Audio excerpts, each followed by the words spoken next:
Eyes trying to keep him alive, but it's Yike with the first blood for G2. Nicely done by G2. Yagao did it about as well as he could from that position, delaying, but G2 juggled the turret Echo expertly, had him chunked down, and even with the flash, even with the face rush, he cannot get out of there.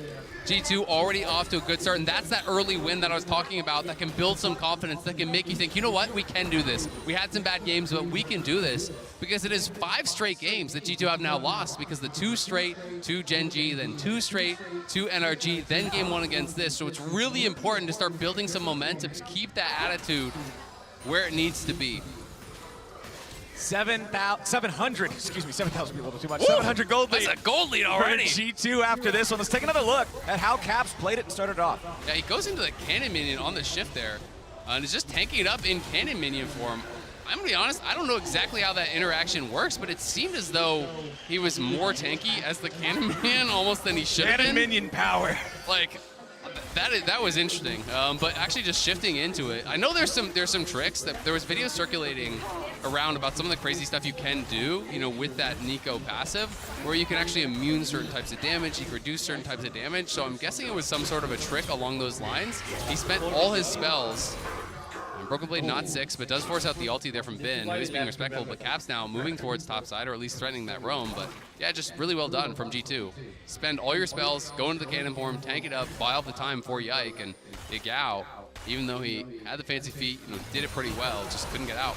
And Yike now level 5, halfway to level 6, still needs a couple of more camps to get there. Then we'll have that moment you were talking about earlier, the first cast of Paranoia and whether or not it finds its mark. Gonna be a huge moment for these guys. You can see Shun a little bit behind that level of EXP. He'll clear out this ward down here. First Drake of the game this time around is the Hex Drake, which he's great for stats on his own, but unfortunately it means he will not be the soul. Exactly, if you're looking towards those best souls, that's the one you definitely want. G2 aware that they are starting it up, and Yike crossing down towards bot side to push them off. Even though Scuttle was up on top side, they haven't pushed through mid.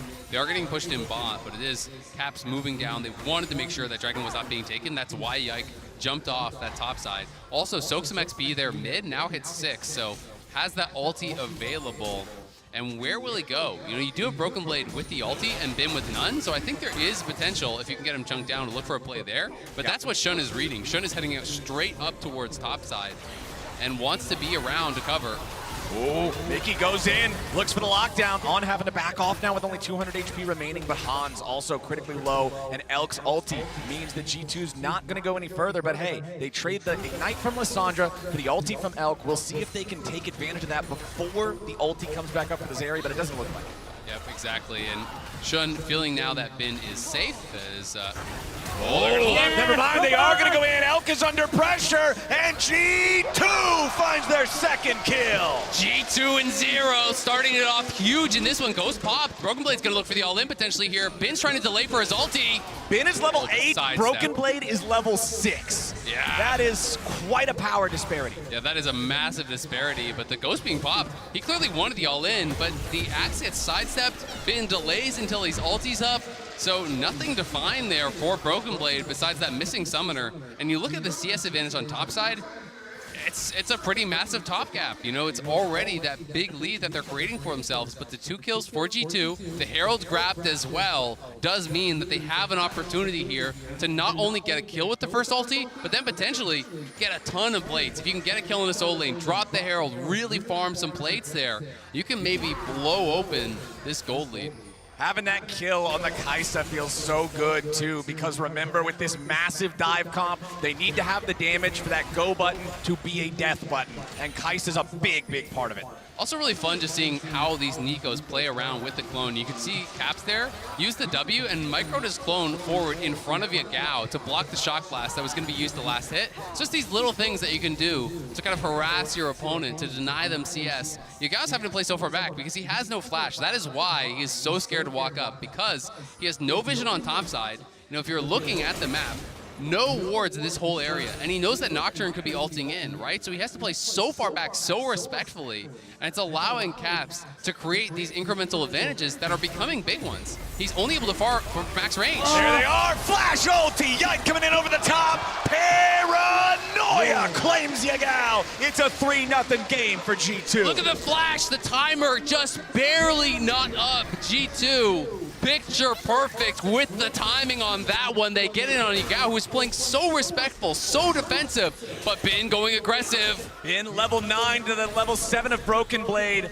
a commanding lead in the top lane for BLG, but the game itself is in G2's hands. Caps crashing a massive wave into the mid lane tier 1 turret. They're up 1,500 gold. A TP's coming in. BLG wants to make a fight now as the Drake is going to be taken low. Shun comes up. The Drake is claimed by Yike, but it's going to be a kill and a shutdown. Back over to Binge Renekton. Honestly, not too bad. The fact that you're going to be able to just lose the one kill and be able to get that dragon, plus you're buying time for Broken Blade, who is really falling behind in this matchup, to crash a wave, to farm some plates, is going to be pretty big for him to stay relevant in this. G2 doing a great job, really off on the right foot here in game number 2. As they have been punishing Yagao. I mean, he's been playing respectfully, he's been playing so far back, but that early dive was expertly executed then, forcing just before he had flash was great as well. Again, it's all about the flash timer. He had it in almost, it was under 5 seconds, maybe even 10 seconds after he died, so really good timing on that. But then BLG say, hey, we can punish here. They go with the Maokai ulti to try to set this up as Bin arrives over the wall. Yes, they do get the shutdown. It goes on a Bin, which is great, but just a little bit too late to try to get that denial of the dragon. Seems like for BLG, there is a lot of weight on Bin's shoulders in this game. So much of this game being even as close as it is on his advantages up there in the top lane. So we're going to need to see a lot of presence from this Renekton as we move forward. Even though Broken Blade was able to get some extra farm, get himself that turret plate up there in top side during the TP to go into the bot side river dragon fight from Bin, he's still down over 30 CS. Yeah, it is really, really rough up there. And Olaf from behind is just not that good. It's just not that threatening. And you can see, again, Caps playing this minigame where he constantly pops out his W there, and he puts it in between Yagao and the minions to deny farming with that Shock Blast, because Yagao is frightened, as he should be. He knows that, look at the itemization. I mean, he's got Merc Treads, a tier, and a longsword to a fully completed Rocket Belt. It's not close. Yike also has a Stride Breaker and has ulti up. All right, Elk's going in here in the bottom lane. Mickey goes over the wall there with the claw, trying to stop this play from happening. Yagao from downtown. Mickey trying to get himself away as Yagao is locked up, having to flash back the other direction. Yikes is here. Out. On's in trouble. They've brought Caps into the mix. He gets a root. He gets the extra damage from the blooming blows. Caps, Hans, Mickey, and Yike all trying to get away. Now they got what they came for. 4-1 game. G2. It's blinking health bars there for G2, but they get out, and again, Bin is making the roam, but he hasn't. Okay, now he's spotted. Now they know they got to get out of there, because Bin knows the map is really falling apart for his team. He's the only strong one, so he's trying to get out there and trying to make a difference, but it's giving up free plates and farm again to Broken Blade, who really needs that time. So the fact that G2 are winning so heavily on the other side of the map is really kind of erasing this massive top gap that Bin did create, because he feels, you know what? We don't win this game if I just sit and farm. My team is bleeding out. I am the strong member. I need to be there and be ready to fight. And he's also not on something like Jax. He's on Renekton. It's not like as the game goes forward, the clock favors him. Yagao steps up there, hurts Broken Blade a little, but doesn't want to chase him too far outside of the range of the turret. Knows how deceptively difficult Olaf can be to 1v1 in those fair fights. It's a 2,500 gold lead for G2, 13.5 minutes in the game. This is such a different game state from game number 1, and it's because G2 is just playing this really aggressive style. They're playing things like the Olaf top, like the Lissandra support, putting Yike on this Nocturne and trusting him to have this 3-1 start that has really enabled them to build this lead. And it's beautiful to see Yike stepping up here in this moment. I felt he was G2's best player at MSI. He really showed up. Now, this is his rookie year, and having in this high pressure moment such a good start. Gets the dive mid, goes down, uses that ulti to great effectiveness on the repeat in mid, then is helping out on bot, getting them another kill. He has been everywhere, it feels like, and you can see in the MasterCard lane economy snapshot, big gold leads in mid and jungle, and that gold lead in top is really going away because Bin is spending all his time roaming, and Broken Blade is laning 1v0 farming plates. When we saw this same graph in game number 1, every single single bar was red, favoring BLG, and Bin specifically was the one that was 1,500 up. It's a very, very different game state, as Bin has to flash away from the root to guarantee that Caps wouldn't be able to grab him. Yike was hovering. Now Mickey trying to get away as the Nature's Grasp comes out on wanting to reach him here with the quickness. Ain't quite gonna get there.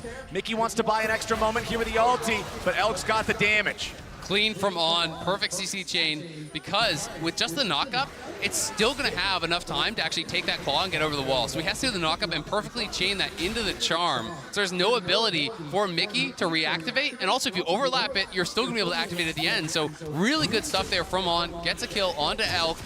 And you can see, though, Caps pushing on this bottom side. Nico has really good turret damage. With that passive third auto, you're able to blast through those towers. So Yike takes the bot lane blue buff. He's in position to assist Caps if Bin were to go aggressive. That's why Bin had to flash earlier. He knew the Nocturne could be around.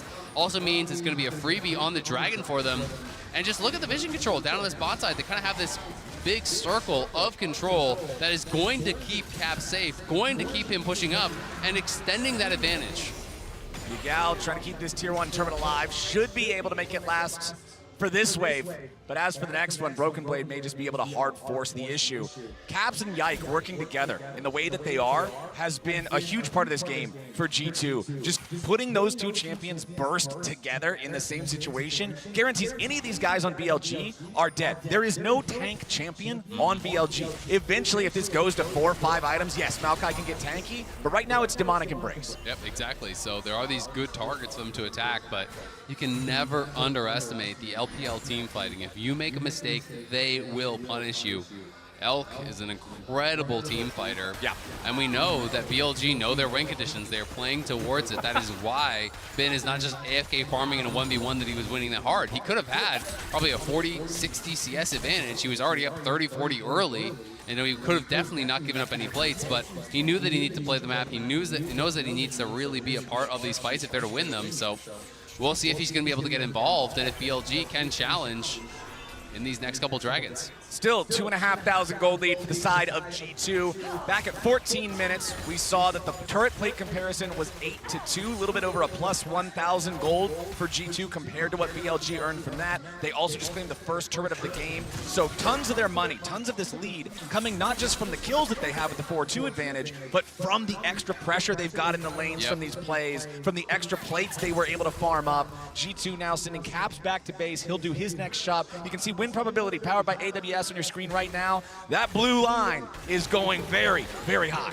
And that is a good thing if you are an LEC fan. If you are a G2 fan, the last hope here for Europe at Worlds, trying to make it happen and trying to kind of do the improbable. You know, they have been on this rough run, but there was really high expectations for them coming in, and they want to prove that they can take down these top teams, that they do belong amongst the elite teams in the world.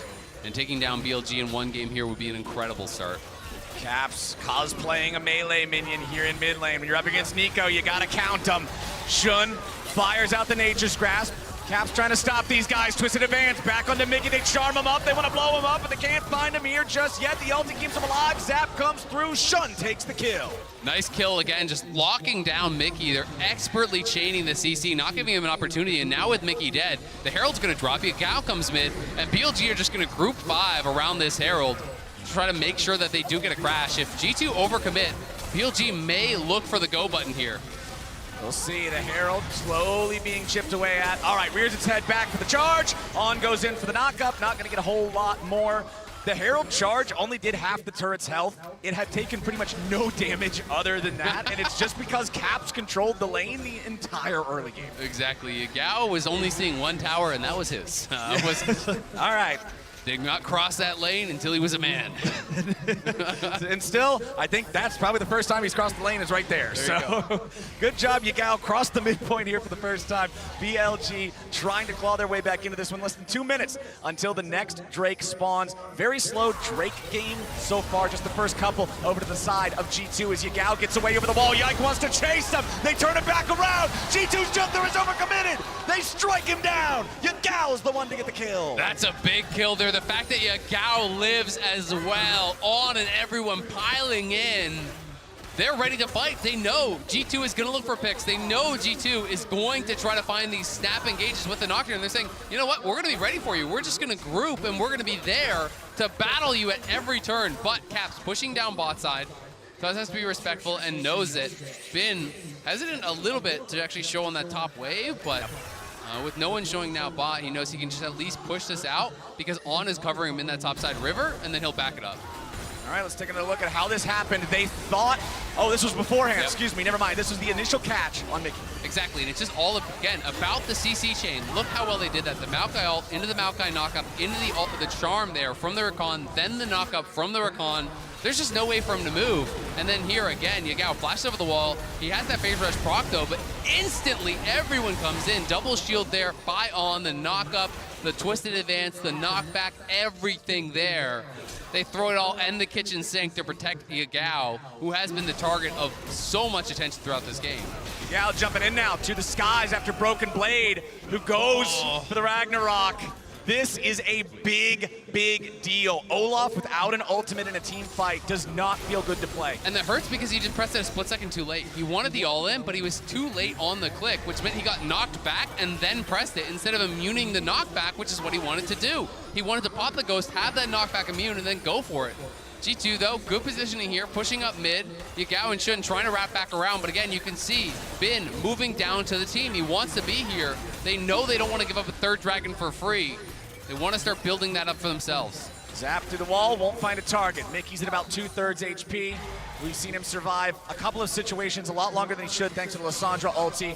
Broken Blade still has a little bit of that cooldown left in the Ragnarok. G2 wants that back before they fight, and I think BLG wants exactly the opposite. Exactly, BLG so good at punishing missing cooldowns. They will force here, but Hans is pushing mid, so at the very least, G2 is going to get that tier 1 for free. BLG, though, might end up in a fight because Broken Blade about to have that ulti. Here he comes. Yikes, ready to jump in with a paranoia. Mickey goes in for the claw. He finds a lockdown onto 2. They want to burst him down, but they won't find him just yet. Big goes for the kill. Pop blows up. Caps found everybody, but is it going to be enough? He gets the kill on Yagao. Hansama goes back over the wall, but Bin hunts him down. Broken Blade and Yike back over onto the dragon. This is going to be taken very low. It's claimed by Broken Blade. They're on soul point, but at what cost? Broken Blade cuts down Bin. Elk is melee range against the Olaf. He flashes away, but he still puts the bullets through him. Caps, can he find any more? Holy cow, what a team fight. It's mayhem at the dragon pit there, but critically G2 get the dragon. They walk away with the bigger prize. Bin crushing through in that team fight. Elk making magic happen for BLG as well. The engage here from G2, they pop the paranoia, and then it's Broken Blade who's supposed to be coming in on the flank, but they spot him. They have the Maokai ult down to try to disengage, and they all pile in on Yagao, but then this ulti from Caps was massive. Hans, killer instincts into the back line, but it has been there waiting, crushes through the G2 ADC, and this is where you start to think BLG could take this, but the dragon secured by Broken Blade of all people, so big for G2 because they still have the opportunity to grab Soul, and if they can take Soul, it would be so massive. BLG are now one mistake, one pick, one miss smite away from that Mountain Soul going to G2 and really securing themselves a massive advantage. Game number 2 is delivering. The win probability still in heavy favor of G2. Looks like it's got to be at about, what, 75, 80%, something in that neighborhood. Yeah, up around there. That soul point situation is so critical. It makes the rest of the game. You no longer have the choice. You can't just say, all right, we'll sack this one. Nah, that's not really the option. We always talk about Mountain Soul and its value as a defensive tool, being able to keep you alive a little bit longer if you're trying to peel back. It's great for divers too. You throw yourself in with impunity and you just beat them to death before they can kill you. Exactly, it always is gonna have that value. It's always gonna be really powerful. And it's so important for G2 to take it, not only for themselves, but to deny it from BLG, because G2's composition is all upfront damage. If you give over Mountain Soul, and if you give over 3-4 Mountain Dragons, just even the flat arm and MR, it's likely going to be the end of the game. You know, G2 really need to secure this for themselves. And that secure from Broken Blade really makes such a difference. And now, this is not much defense here with that low tower. Nope, Yagao tries to get something back, but honestly, G2 have bullied him this entire game, 1 and 5 on the Jace. He has been completely shut down. absolutely shut down here. Caps and Yike early, really hurting him badly in that mid lane, putting him so far behind, and now it's a roam from Hans, gets down towards that bot lane, ults in. The tower was no defense, and you can see BLG now has very few options. They're looking to chase down Broken Blade, but they're going to lose the tier 2 bot here very likely as this next wave comes in. We'll see if Cap stays around for it. He will. Oh, yeah. So that's 2 towers plus the kill going to G2 down on this bot side. The gold lead extends. Caps is getting richer and richer, has 1,800 in pocket, already had the Horizon focus, so going for this high damage build with the stopwatch in pocket, he doesn't even need to go for Zhonya's next. He can just keep building more and more damage and rely on that stopwatch. And then if he gets that critical flank, if he gets in onto Yelk, it could just be lights out for the BLG AD carry. Caps showing up big here in this elimination game for G2. We're talking about the greatest Western mid laner League of Legends has ever had. We're talking about a guy who had some struggles at MSI. I remember personally watching his games and thinking, this is not Caps in peak form. He's recovered since then. He's having a super strong showing right now, and if he keeps playing the Nico like this, we're gonna see a game 3. And to me, that has always been the magic of Caps. This is the guy behind all of Europe's greatest international results. World Finals for Fnatic, Caps was there. MSI Championship, Caps was there. World Finals for G2, Caps was there. This is the guy to see who has led the way. This is the guy who was chain winning championships on Fnatic, then went to G2, and it became a dynasty. It became a team that sat alone at the top of Europe. And when he is on, he is really magic to watch because he plays so aggressive, and that's one of those things that allows him to pull off these special plays. Mickey and Yike jumping in. Hans ready to follow up as they want to find the pick onto Shun. He tries to get away, but the guy said damage is more than enough. G2 have found the enemy jungler. Baron is on the map. G2, what are they going to do? They also only have 20 seconds until the next Mountain Drake spawns. If they just want to take that one, if they don't want to risk the Baron, they could guarantee a soul in a 5v4. Yeah, they're going to go for the Dragon for sure. You know, this is going to be massive if they can get it. Caps potentially is trying to set up a flank here as they know BLG are going to be forced into this play. It's the jungler dead. It's not like he can TP back and join in. BLG are going to have to buy so much time, and if they overcommit, Yagao is hunting, but Caps might just 100 to 0 him. Oh, he missed the Q. Blooming Blows not connecting means there's no insta-burst there, but it's still G2 on the Mountain Soul. Bin trying to step up and challenge these guys, but it ain't gonna happen. He has to run. BLG in full retreat. On goes for a knockup on Broken Blade, but what's that gonna do? Not a whole lot of anything. Mountain Soul for the LEC's #1 seed. And they want more. Broken Blade. Broken Blade with the undertow. Mickey ready to charge forward. Paranoia's back up, ready to go again, and Yagao is about to die. Yike takes the kill. Shun tries to find Hansama as Elk wants to fire, but Caps can't find the Pop Blossom. Shun takes out Hans. Caps falls to the zap. A shutdown back up and a shot as now Yike is trying to chase off, but he ain't gonna find him. A killing spree for Elk. Could this be what BLG needed? Elk just went crazy in that fight, anticipates the R flash from Caps, gets back, they get the bounty mid, they're gonna get the Baron as well. BLG flipped this game on its head. Elk absolutely takes over in the 5v5. We have seen it before, we're seeing it again. Elk's team fighting saves the day for BLG. It's a thing of beauty for BLG here as the G2 pick was excellent. They take down Shun. They know they can move towards the soul. They do secure it, but then it's about the fight on the chase afterwards here as Broken Blade had already used the ulti, but they wanted more. They wanted to try to push in. They wanted to try to close it out. And after they secure that soul, you can see they push up here and they go for the engage. Flashing forward there from Broken Blade, but On just dashes out. They go for the engage on Yagao, but guess what time it is? It's Zeri time. Pops the ulti, creates a space, watch this flash, anticipating the ulti flash from Caps. Fool me once, shame on you. Fool me twice, I won't be fooled again. Elk goes crazy in the fight. And that is an AD carry from the LPL representing their region at the highest level. Even gold. Before that, it was the biggest advantage G2 had seen yet in the game. Now, although they command the Mountain Soul still, that permanent buff, it's BLG in control with the Baron for the next 2 minutes. G2 need to dig in their heels and defend. They cannot afford to give any more of those openings. Absolutely, and you also have to take a moment, collect yourself, realize, yes, BLG just had a big win. Yes, they do have the Baron buff, but You have the permanent power of the soul. The game is still well within your grasp. You can still win from here. Just wait out the Baron, play towards Elder, keep doing what you've been doing because it has been working throughout this game. But I will say, at this point, you've killed Yagao enough. You have to start, like, I'm not even saying it as a joke. I know it's not a joke, but it just sounds fun. It does, but it's like, you have to realize when the guy is no longer a threat, right? You can't full send everything at Yagao and ignore Elk, because if you do, you're gonna have a fight like you just saw. Yeah, you look at Yagao's itemization. Third item just now completed in the Serpent's Fang. And it's cheap items. Yeah, he's just building whatever junk he can find that'll give some sort of usefulness. Yep. And that's where he's at. He's 1-6 Jace that's down 50 CS. He's not the carry. The Zeri with 320 farm is exactly what BLG is going to depend on to win this game. Exactly, and he's now 2,000 gold ahead of where Hans is in that 80 carry versus 80 carry matchup. He has the LDR completed. He could be going GA next to kind of answer this full-on dive. It could also be a BT angle and just sit onto this stopwatch. We'll see what it's going to be. Bin also very tanky. Look at how tanky he's going to be. Spirit Visage, Sterix, Core Drinker, Stopwatch, level 16 Renekton. If you try to fight through this guy, he's going to make you pay, and they're setting up here, trying to control vision on this bot side of the map to enable the split push down through bot. And even though the Serpent's Fang is a cheap item, you're up against Mountain Soul. You're up against Nico's shield on the...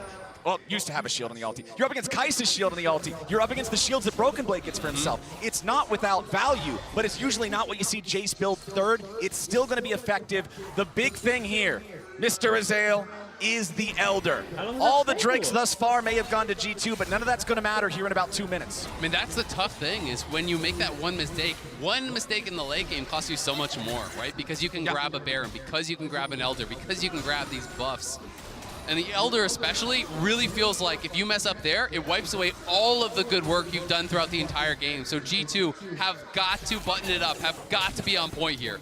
This next fight for this Elder is going to be completely psychotic. We have 1, 2, 3 stopwatches on the top side of the map for G2. Broken stopwatches for the bot side, so we'll see if the Kai'Sa can get that Guardian Angel up or not. It's Guardian Angel for the Zeri. It's stopwatch on the Renekton. There are so many tools available on both sides to make this fight chaotic. And every flash is going to be available. They're just now coming up across the board, all 10 members. This is going to be a challenge of how well can you coordinate, how well can you communicate. Your entire year is on the line, the last hope of the LEC here. If you lose this fight at Elder, that could be it done. But if they can take that fight, propel themselves forward in this series, we know that they are capable of getting these wins, but it is a monumental challenge standing before them. BLG, some of the masters of team fighting here. BLG looking to push forward and take control over the G2 bot side jungle, get some vision, and guarantee that they have priority over the bottom side river. They've got the Scuttle Crab already secured. Mickey using the claw to get himself back, so they know they don't have to worry about that being used as an engage tool here for a couple of seconds. Caps has been spotted on the bot wave. If G2 aren't careful, BLG could hard engage on them here. Look at On, he finding an angle. On might go. Battle Dance used, but no angle here just yet. Caps still hovering around the bottom part of the red side G2 jungle. Poke from Yagao, a little bit, not a whole lot. I mean, just look at the vision control. It's all BLG wards, it feels like, in this whole area. G2 are trying to reclaim vision, but Mickey taking that poke as he tries to step forward. There's going to be saplings in every brush. It will make things very, very difficult. And you know that Caps is on the flank, but they've spotted him. He's trying to go in. He gets knocked back by Yagao. Pop of the stasis trying to stay alive, but now it's going to be Bin in the middle of everybody. Hans grabbing the assassination on the BLG mid laner. Bin tries to stand and fight. It's Mickey traded away 1 for 1 so far. Bin wants to slice and dice, but he can't get away just yet. Now he finally will. Broken Blade trying to finish off the enemy top laner as BLG wants to regroup and peel the Olaf away. They can't kill him. He's so damn tanky. Elf with the ult. He's going to pop the Guardian Angel from the Nocturne as now he's refiring back on the Olaf. He wants to kill him to On, but Broken Blade can't do it. Elf's going over the wall. He's trying to outfight it. Can he get the damage? Bin with a stun into Hans, but instead he gets brought down himself. Caps with a shutdown. Void Seeker finds Elf, who now has to retreat. It's 2 dead on BLG. It's 2 dead on G2.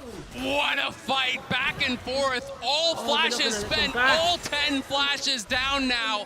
The Elder is still up though. Who can get back out on the map first? It's been with the longest respawn timer. G2 may have an angle to try to force this. The pings are coming down onto the Elder. I want to get out of the replay. I want to see what's happening. Yeah, but we're going to watch it one more time here as G2 go in onto Gao. They spot him out on the side, but it is the bin in the middle of everyone. So tanky, buying so much time is on the other side. Mickey gets burst down, and then the stopwatch buys time for the cooldowns to come back up from bin. He gets back to his team. They kite it out. They're able to knock down Broken Blade eventually. We're back to live. We're back to Elder. Everybody's ready to go. Broken Blade's not here. There's no TP on the Olaf. Bin's gonna respawn here in about 3 seconds. The Elder's down to 4,000 HP.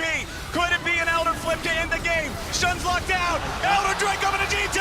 What about the team fight after? Caps dies before he can get the ulti. Now they're gonna put the damage into Hans. Bin's already killed off Yike. Hans is gonna die. They got the Elder, but they may have lost the game. BLG take over in the fight. Take over in the 5v5. G2 get the Elder, lose the fight. Will they lose the game here? They are not going to Baron. They think they have time to end. And BLG marching down mid. It's up to Broken Blade. It's up to Mickey. They have to buy time. Tier 2 turret under pressure, already gone. Yagao reinforcing with a TP. They'll pull back. They're pulling back, yeah, they don't want this. They recognize that without the Baron, they're not gonna have the pushing power to end here just yet. Those 15-second respawn timers won't be enough to stop the Baron. You had to think when you saw the Elder go to G2, they won the game. They have it, but the execution was not there on the 5v5 afterwards. Watch Caps, watch Hans as in comes this engage. They do get it, but look at On. Locks up Caps. Caps just gets destroyed. The Pot Blossom doesn't even proc as into the, and then they get right back in onto Hans. And the big difference is the TP from Bin. It was a 5v4. Broken Blade is running from all the way out in Zimbabwe trying to get back to this fight, and he can't get there in time. The fight's already over, but luckily for G2, their opponents did not have the time they needed to end the game. There's still another chance, but this game too is completely insane. Absolutely. And the Elder, I think, is it on Broken Blade? It is. So it's on Broken Blade and Mickey still. So G2, have that for 40 seconds, but it's going to expire. We're likely just going to go to the next objective fight here. The gold is really no longer going to matter for most of these players. They're going to start capping out, in these next 5 minutes, 6 minutes before we get to the next Elder. We're going to see that happening. And Elk going back to base, he probably has his 6th item right now, would be my guess on that recall. You can see, though, BLG with the Baron here, they want to kind of really capitalize on this 130 that they're going to have after the Elder expires, but before the Baron buff ends. And that's when they're going to be trying to strike, trying to push in. And we'll see if G2 can clear this up. Guardian Angel still up for Elk. Guardian Angel up for Bin. Cooldown still needs about 25% of what it is for Yike. You've got 1 second left in the Elder. That's gone now. Still a minute and a half here for the Baron. We'll see if BLG can find an angle to force a fight. It's just 10-man bot. Neither team is willing to actually split up. BLG knows if they go to the side lanes, they're going to get jumped on by the Nocturne here, and they're going to have to be really respectful of that. Caps just dancing back and forth, always trying to threaten the engage here, popping out those clones, keeping BLG scared. BLG don't have the confidence to actually fully step forward. They're not really getting any chip damage at all down on the tower because they know they could get engaged on. It's all about Elk and Caps. Elk tries to get away, but he's going to be knocked into the Guardian Angel as soon as the fight begins. Hans. Now they want to turn back onto Hans. He's killed off. Elk hops back over the wall. He's ready to kite it out. G2 are collapsing. Ben gets the kill back over onto Mickey as Broken Blade wants to protect Caps. Elk is unstoppable. G2 have crumbled. The fight was long and arduous, but BLG have triumphed. Caps gets a shutdown, and maybe he can save the game. Let's see, it's Caps in a 1v3. He's got to hold on, but it is looking so dire. They commit everything for Elk, but he had the GA. They took him down once. They couldn't get him twice, and now Caps, with no flash, has to hold on. He's got 15 seconds until Mickey's back, then 15 more for Hans. It's not over. It's not over yet. The carries are dead on BLG. It's not over yet. They may have triumphed in the fight, but the game goes on. It's madness here as G2 make the call, full send it. They're going in here. Caps has been threatening with this clone time and time and time again. They get right in onto Elk, but he saves The E for after the GA goes right over the wall, creates that space from Yike. Yike tries to flash in on him on the top side to see if he can burst him down, but it's not enough. Elk is there, On is there, and Hans critically was bursted down so quickly after he went, and he doesn't have the GA. He doesn't have that second life. So sure, you got that first kill, but BLG again take the fight. And now the BT is done there from Elk, so he's on 6 items. Yagao even has caught up as far as the itemization is concerned. He's 4 and 8, but who cares? The man is on 5 items and a stopwatch. GA is now completed as well for Bin and Broken Blade and Yike. Double Zonias now as well. Mickey has the Zonias. Hans has the Zonias. The Zonias is almost back up for Caps. These fights are absolute insanity. Back and forth between these two teams. No one will give up. Both teams battling on valiantly here. It's G2 still with that soul advantage, and that's what's keeping them in the game. Mickey on a deep flank angle here, but if he gets spotted, he could be in trouble, so he has to be careful. He wants to try to go for the long con here, stay back in this brush, so they wouldn't expect him coming from behind when the Elder spawns, but this is always risky, because if that randomly gets checked, that could be game ending. Well, I hope you like Elder fights, Isaac, because we're in for another one. 35 seconds from now, and once again, it's BLG looking to take control of Vision in the bottom side G2 jungle. Caps waiting. I think BLG are going to start getting suspicious. They haven't seen Mickey anywhere. You have to start thinking, where could he be?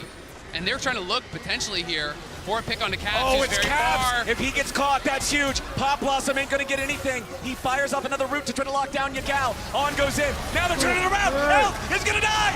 Huge play from Ansama! He'll be turning away for Caps, but now Ben and Shun will be killed by the bite of all of G2. Ben cannot survive for very much longer. The Guardian Angel's gonna bring him back, but On and Yagao will not save him. G2 just found themselves a fight and found themselves an Elder.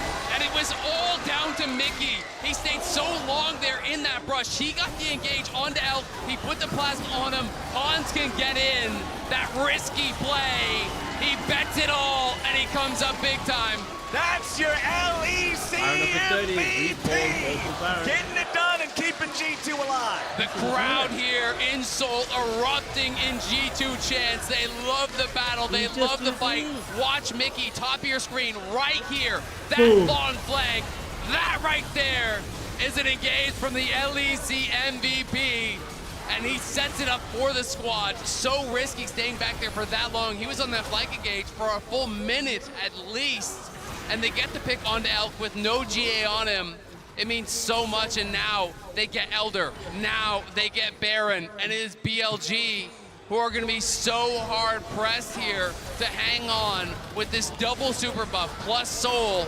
G2 need to close it out during this window. It does not get better for them ever from here. This is it. You take the Baron, do a recall if you need to, and then you get your asses to the enemy base. It's time to make the play. It's time to end the game.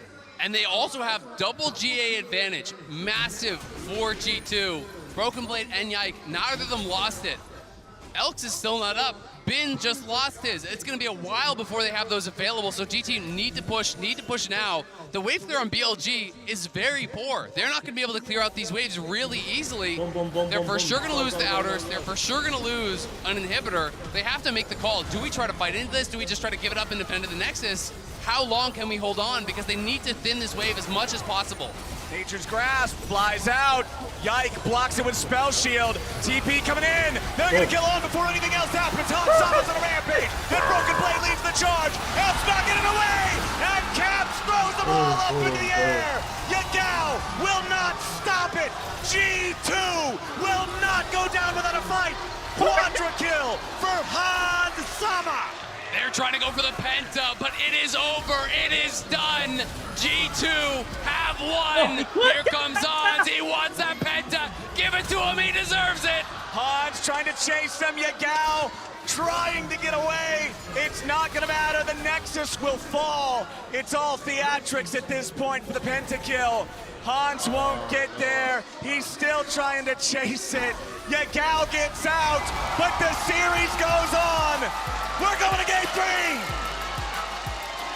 Let's go. G2 battling back here after a dominant game 1 from BLG. G2 claw their way back in the second game, but what a battle it was. even with the soul, even with the massive advantages early, BLG really made him work for it.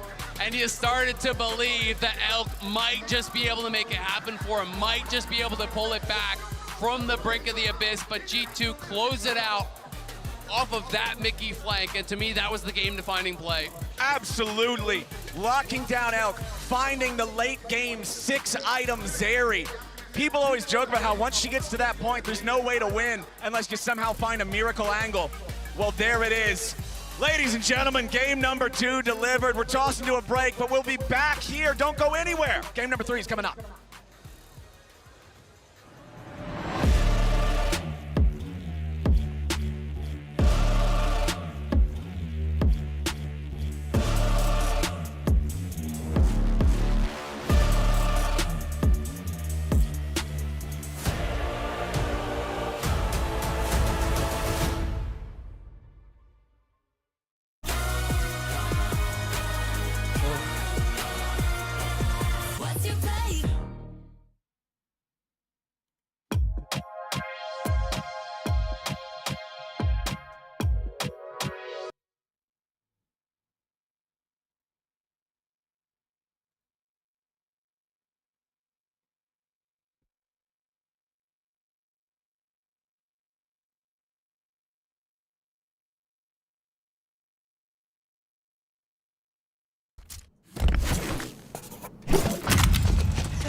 Two sides to a story, but they never tell my side. Never been the kind of guy to stay inside the guidelines. I know I'm the bad guy, I don't gotta ask why. If you try step to me, it'll be the last time.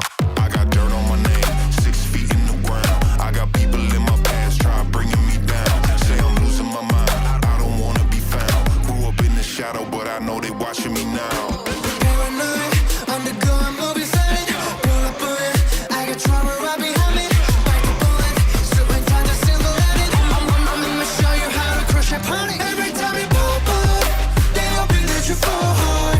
They praying for the death of a rock star. Everybody hates it, ever since you got more. They praying for the death of a rock star. They love it when you lost, boy. Now the low life at the top floor. Everybody hates it, ever since you got more. They praying for the death of a rock star. They talk about me, I forget to listen. At least I get the recognition. Heavyweight, I pull up on you with the repetition. You in the pit, it's not no exhibition. Oh, they big man, I'm the big boss. Talk a big game, take a big loss. Growing up, I was a problem that they didn't solve. I'm the piece that wouldn't fit inside a jigsaw. I got a lot of punchlines in the quick jab. I'm running straight through, I don't got a zigzag. Got a heavy heart, so to live fast. From the cradle to the grave, never change, make 'em dig that. Undergoing movies, honey. Pull up on it, I got trauma right behind me. Bite the bullet, certain times I single handed. I'm gonna show you how to crush a pony. Every time you pop up, they hoping that you fall hard. They praying for the death of a rock star. Everybody hates it, ever since you got more.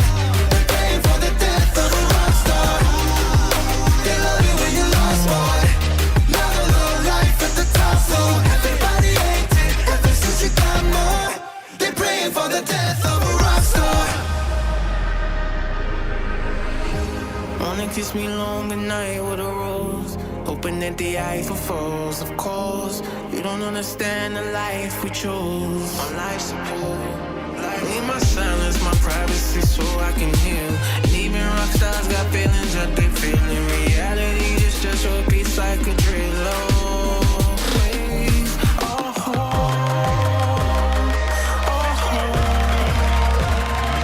Every time you pop up, they hoping that you fall hard.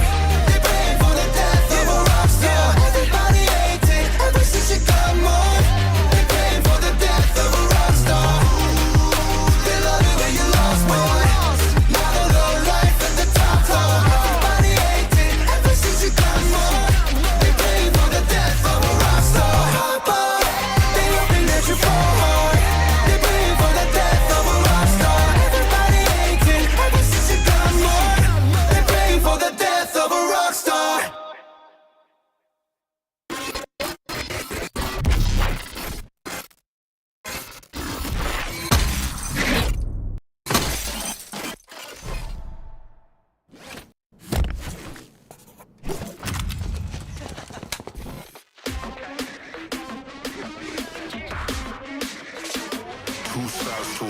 story, but they never tell my side. Never been the kind of gotta stay inside the guidelines. I know I'm the bad guy, I don't gotta ask why. If you try step to me, it'll be the last time.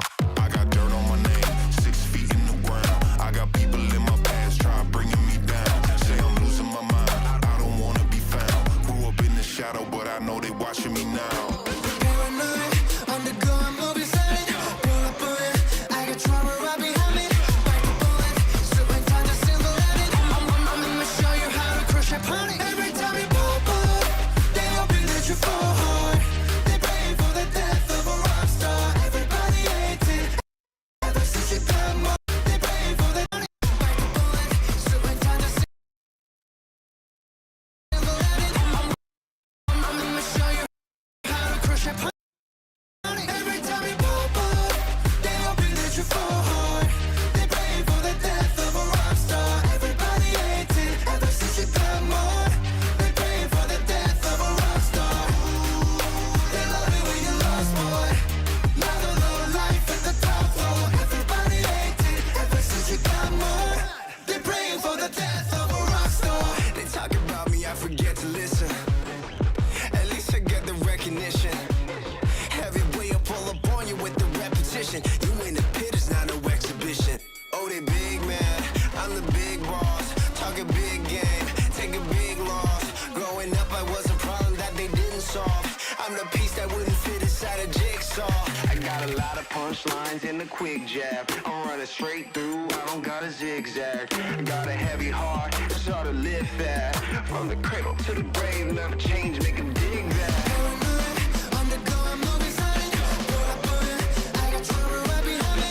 Bite the bullet, certain times I single at it. I'ma show you how to crush that panic. Every time you pop up, they hoping that you fall hard.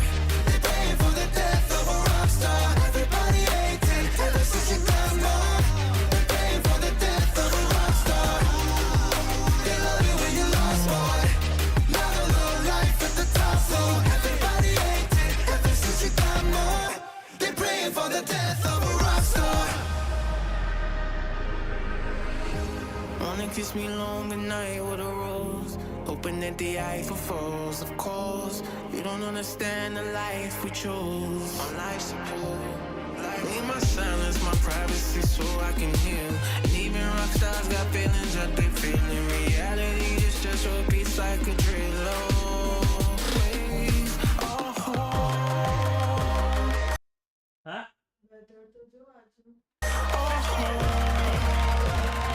Every time you pop up, they hoping that you fall hard.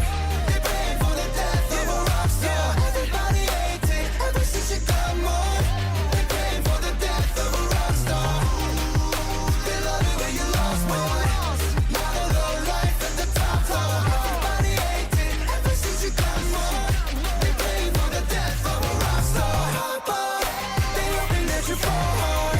They praying for the death of a rock star. Everybody hates it. Ever since you come on, they praying for the death of a rock star.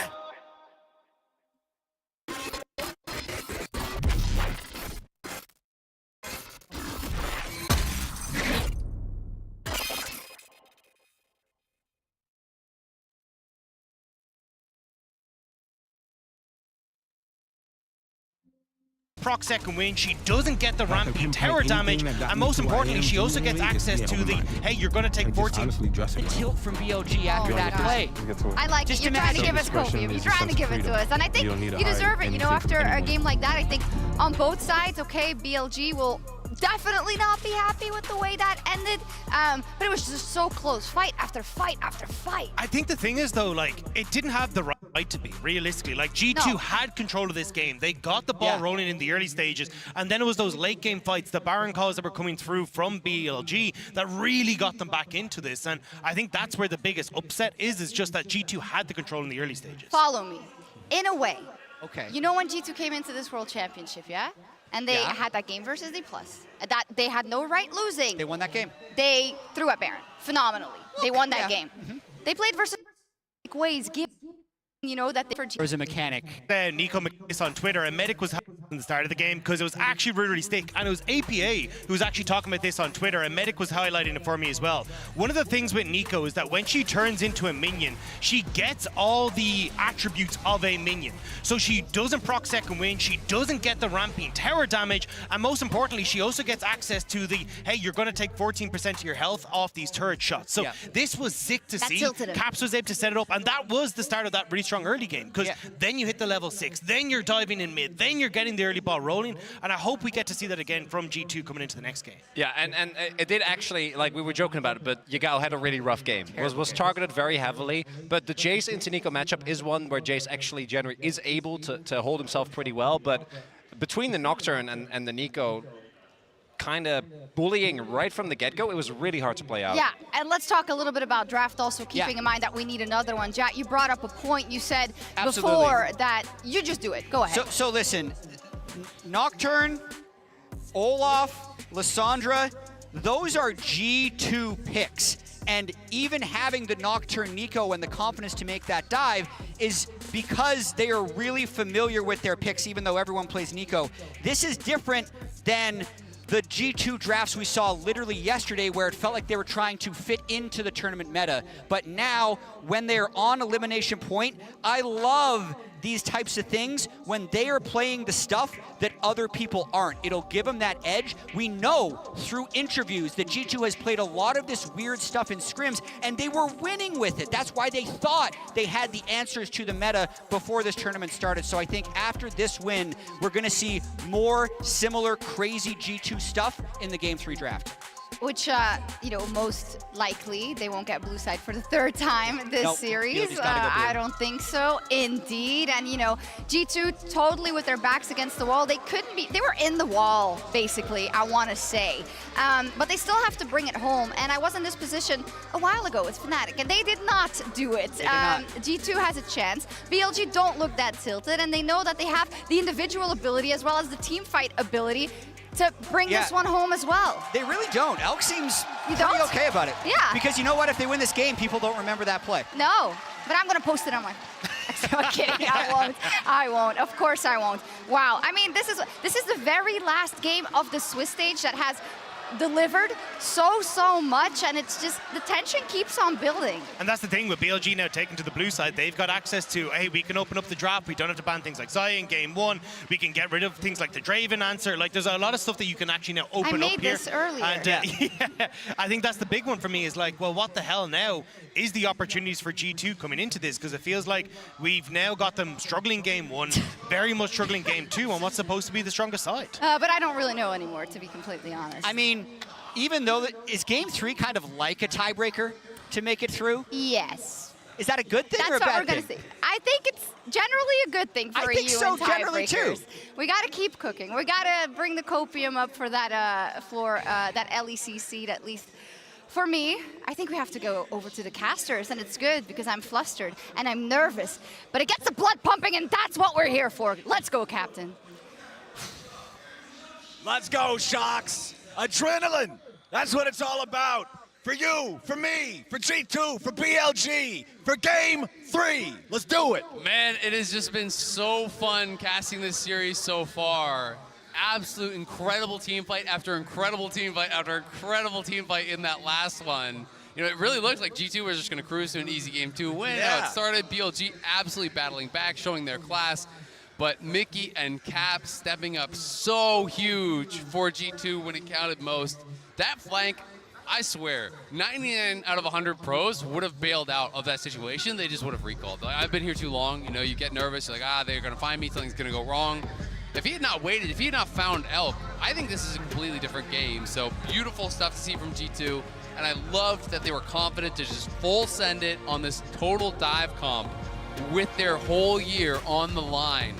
And now it's back to the draft, and we got to find out with BLG on blue side, are any of the bans changing? The Draven, the Kalista, 7 games in a row now will remain banned out. Okay, those are going to stay off the table. G2 are banning the Nico away themselves. Remember, when they were on blue last game, that was their first pick. They're saying, we think you'll do the same if given the opportunity. We don't want to let you. And I wonder, do G2 try to prioritize kill lanes ways that they can set up and pressure Yagao. Because Yagao, at times, does have these games where he gets behind and he stays behind. He gives up kill after kill after kill. And that's really what put Caps in such a good position, what put Yike in such a good position early. But it is going to be the Orianna left open because they have to ban out the Jax, because they have to add in these kind of flavor picks that BLG are so terrifying on. And with G2 not prioritizing Rumble at all, they still have yet to pick it throughout Worlds, that's likely to go unpicked.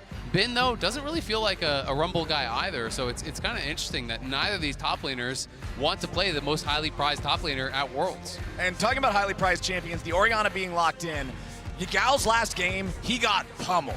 They just beat him to death. And on a champion like Jace, whose only real role in the game is damage, that meant that he had a real struggle trying to actually contribute. Orianna can at least have utility. She can have big moments with shockwaves. I will say, though, Orianna into Azir, you can chain die in a similar way to how you did it last time.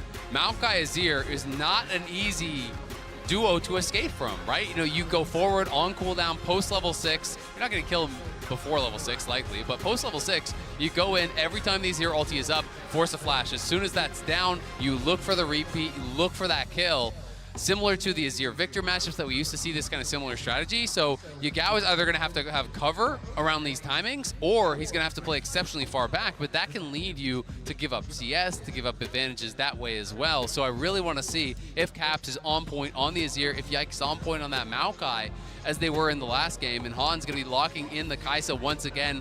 I think had a really strong showing on it in that second game, and he's going to have to be playing at that level because Elk was on something, man. Like in that second game, he was going crazy on the Zeri late game, and that's what Elk can do to you. Well, we've got the Renekton for Bin yet again with his Jax banned away. He just wants to lock in this evergreen general strength pick for the top lane. We've got the Jarvan for Shun. Very powerful playmaker, very powerful jungler right now. Rakan banned out by BLG. So Rakan likely to be Nautilus based on their prio and bans in the last game. So I'm expecting Nautilus to get banned away. It does mean that Rel would be available. It does mean, of course, that you could do Lissandra and stuff, but they're not going to do Lissandra because it really is just a specific answer into that Rakan. So I'm super interested to see where they go. G2 has banned away the Alistar as well as the Aphelios here. So Elk could go back towards something like that Zeri, but G2 obviously less concerned about it. Yep. What's the final ban going to be here? Is it just the Nautilus? I think it's Nautilus. I mean, unless they're more concerned about a top lane pick. If they think Olaf was problematic, if they think something along those lines is problematic, you could do it. I think Rel is the other option. Okay, so they're going to do Rel. But, I was just thinking Nautilus because that's what they banned first in the last game when they had these options. Right. So Nautilus is available for Mickey. Will he go towards it? Is his most played so far at the event? Just 2 games on it. Of course, they haven't played that many games, but has played a couple Nautilus games already. Yeah, they could lock that in. They could also just go for their top lane pick if they want to see the entire enemy comp before picking support. There it is. They're going to lock in the Gnar for Broken Blade. That leads me to believe that Mickey's cooking, right? Like that he has something that at least he's considering. If X and Y happen, I will pick, this special pick. I will look for something that can win us the lane in the 2v2, or that is maybe even a compositional counter. So now we have to see BLG pick both of their bot laners. Trist was banned out in the last game, and I love Trist. In this meta, I think it's incredibly strong if you compile it well. But it's going to be Ashe. So now is it going to be Ashe plus Renata? That's my expectation when I do see this. I love this as a duo. I almost don't know what you can pick to win the 2v2 now. Like, you can go Soraka or something super lane focused, but Kai'Sa, I think, is at such a disadvantage against Ashe in that kind of laning phase that even if you pick a really strong support, it would be very, very difficult to get the win in the 2v2. So they're considering some other options, though. They didn't lock the Renata. I thought Renata could have been really nice here, but Braum also a great denial pick. And it does mean that you're going to be diving in potentially to this Braum, but of course, they have some range as well. You can poke and prod with the Kai'Sa once you get some AP. The Azir is long range. You don't have to be fully committing to these fights. I'm not going to get baited until he locks it. He locked it. Okay, so I will say, I love this pick here. I am an absolute Bard enthusiast. Bard against 2 carries without dashes is one of the best setups you could possibly have. You just simply walk within, you have to be about a full screen away. As long as you're not more than that, it's very difficult for them to react. You just point and click, Bard ulti on top of Ashe, on top of Orianna. It is very, very difficult to get out of that without using your flash. And if you have to spend a flash every time Bard ult, very, very, you just point and click, Bard ulti on top of Ashe, on top of Orianna. It is very, very difficult to get out of that without using your flash. And if you have to spend a flash every time Bard ult, it is so tough. And if you do not, well, guess what's going to be coming? You're going to get Bard ulted, and then all of a sudden, as you're coming out of that, Nara's on your head, Maokai's on your head, Azir is there for the pushback, Bard is there for the Q stun. I think this is a really smart. But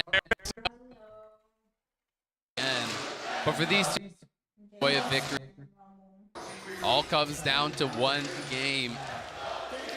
The joy of victory, the agony of defeat. We have seen it time and time again. But for these two teams, neither of them was expecting to be here in this situation. They both were hoping to have punched their ticket to the quarterfinals 1 round, 2 rounds ago. You know, they were the teams that wanted to be at the top of the table. And now for one, it will be absolute heartbreak. And you have to know that the nerves are going to be really rising up. G2, though, they see this, and they're going to be able to wrap around behind. This could actually be, this is going to be disaster. They could be dead. There's 5 G2 coming, and Elk is going to be collapsed on. On's just gonna run towards them. Elk flashing immediately, but they turn it back instead. Caps is gonna be stunned. He tries to get away. It's first blood over to On. The Braum gets the first one. But how many died? He's under pressure. Elk's gonna turn it right back around again, and BLG grabbing a second kill. G2 should at least be able to get Elk. They're gonna grab Yagao as well. It's 2 for 2 in 1.5 minutes. That is insanity, 2 for 2, but it was a 3v5 for BLG, so the fact that they got that is incredible, because look at top lane. If we can pan up there, it's actually been that pulls the wave, and then it's a TP from Broken Blade, so he's down TP. Both mid laners are down TP. Critically, though, Broken Blade got a kill, so he will have the advantage in that 1v1, and a kill win over to Hans, whereas first blood is on, not where you want it to be. So G2 happier about where the gold went. We have to see, though, can Bin make something happen with the TP advantage? Wow, that was insanity, man. They just laid a trap here really, really well. You know, Hans is waiting in this brush, and as soon as he sees them coming up, they already had the Bard and the Azir were right here. They go for that long wraparound play. Broken Blade was moving, Yike was moving. Yagao, On, and Elk, though. Great target selection here, great target fire to be able to get those 2 kills. Because there's a lot of worlds in which this 3v5 could have been a 0 for 3 or a 3 for 1 or something along those lines. Yeah. And that could have just been game over, lights out, your year is done. It is not that, but it is still a great spot, I think, for G2 overall. That's the kind of level 1 of 2 teams that are willing to just throw everything into this final game before the knockout stage. Bin versus Broken Blade, that sidestep was huge. He also made him miss the crunch, I believe, as well, so that really was massive. And now, if you can get that HP advantage, this is what I'm talking about, where the TP advantage can come through. Yike knows Shun could be here, and now he knows they're both there. Yeah. But if Shun goes straight up towards topside, this is awkward. Yagao stunned into the wall. Mickey coming up mid lane. The pressure from the Bard is huge as Shun is winning out in the 1v1, but it's not a 1v1 game. Yike flashing away, keeping himself alive. Shun steals the red, but now Broken Blade may just claim it. Bin's coming up trying to chase him, trying to stop him, but Mickey's gonna pop him. Mickey! The Bard at level 2 with the roam to get it done as Bin goes in and takes the red right back. This game is madness. The Croc is waiting on cooldowns. He has to try to get away from this one. 4 seconds on the slice. Broken Blade and Yike will not hunt him down in time. They can't keep chasing. They know the cooldowns will be back up. If they walk into that brush, Bin could kill them off. This game is insanity. Shun just going fully into the enemy jungle there, fighting them off. Even with the roam for Mickey, it just becomes parity. And now Bin got such a CS advantage because he had the push, the wave bounced. While Broken Blade moved from the tower, he was losing minions, and that is so painful as a top laner. And now he has no TP as well. Great binding there from Mickey, but Bin in a fantastic spot now on that top side, and we know the magic that he can work when he gets a lead. What an early game from both teams. 6 kills in 4.5 minutes. You don't even often see that in solo queue, man. This is a qualifier match for the knockout stage of Worlds. And what else could you want from it? These two teams evenly matched, going back and forth here. Both supports on the roam, both junglers around mid here as well. Mickey's coming. Mickey trying to answer the roam from On, who just wants to allow Yagao to shove this wave up. Shun is here in top side. If they get the stun from Renekton, the flag combo is guaranteed. Broken Blade doing a good job getting away for now. He uses the hop to try to get out, but they've still got the dive. Yike wanted to try to come up and cover, but BLG get the job done in time. And now it's disaster. This is what I was talking about. If you can punish the missing TP, you lose so much more as Broken Blade than what you gain from that kill on the bottom side. Because he has no TP. Look at the CS disadvantage. He's going to walk back. The entire wave will be dead and pushing to his opponent. Bin will base now with likely 2,000 gold is what I'm going to estimate, but we'll see if Elk can get out.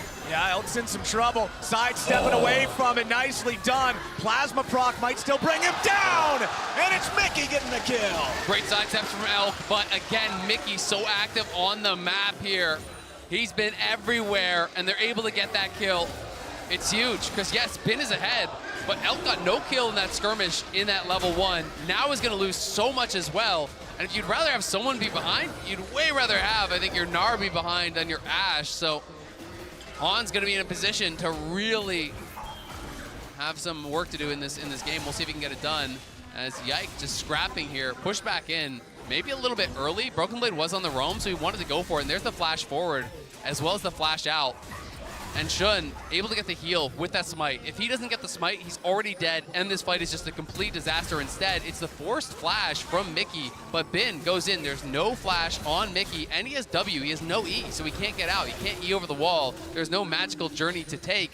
And then the dive here, the follow-up onto Broken Blade was so big. Broken Blade knew he had to jump early because if you allow Bin to get in range and stun you, you're just dead. So instead, they walk up, they use the W to slow on the Jarvan, they follow up with the flag and drag, they get the easy kill, but Mickey's right back to bot side. And even with the cleanse and the great moves here from Elk, sidestep on both the binding and the W, it at least gets the flash off of Hans, but it's another really good move here from Mickey and from G2. What a close game. BLG up a couple of 100 gold, but that could just be the difference between a wave having not bounced yet. As Hans Sama is forced back away underneath this turret. Close farm in every lane not called top.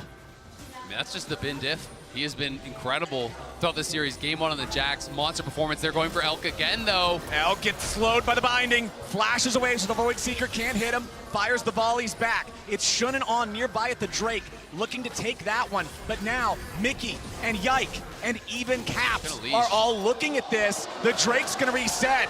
BLG are getting a little hyphy for this one. Yagal's level 6 in the Orianna. Bin making a rotation down here with the Renekton as well. Broken Blade has a TP as the Gnar to be able to join if he needs to. BLG still going after the Drake. G2 not willing to challenge. You can see Yike channeling the recall. They're not gonna go in for this one. BLG will take the objective. But again, look at the wave bot, right? There's no minions that are going to be collected down here. They're going to try to send Elk to mid because they know our Ashe is getting no farm. We need to get this guy some gold or Elk is going to be out of the game.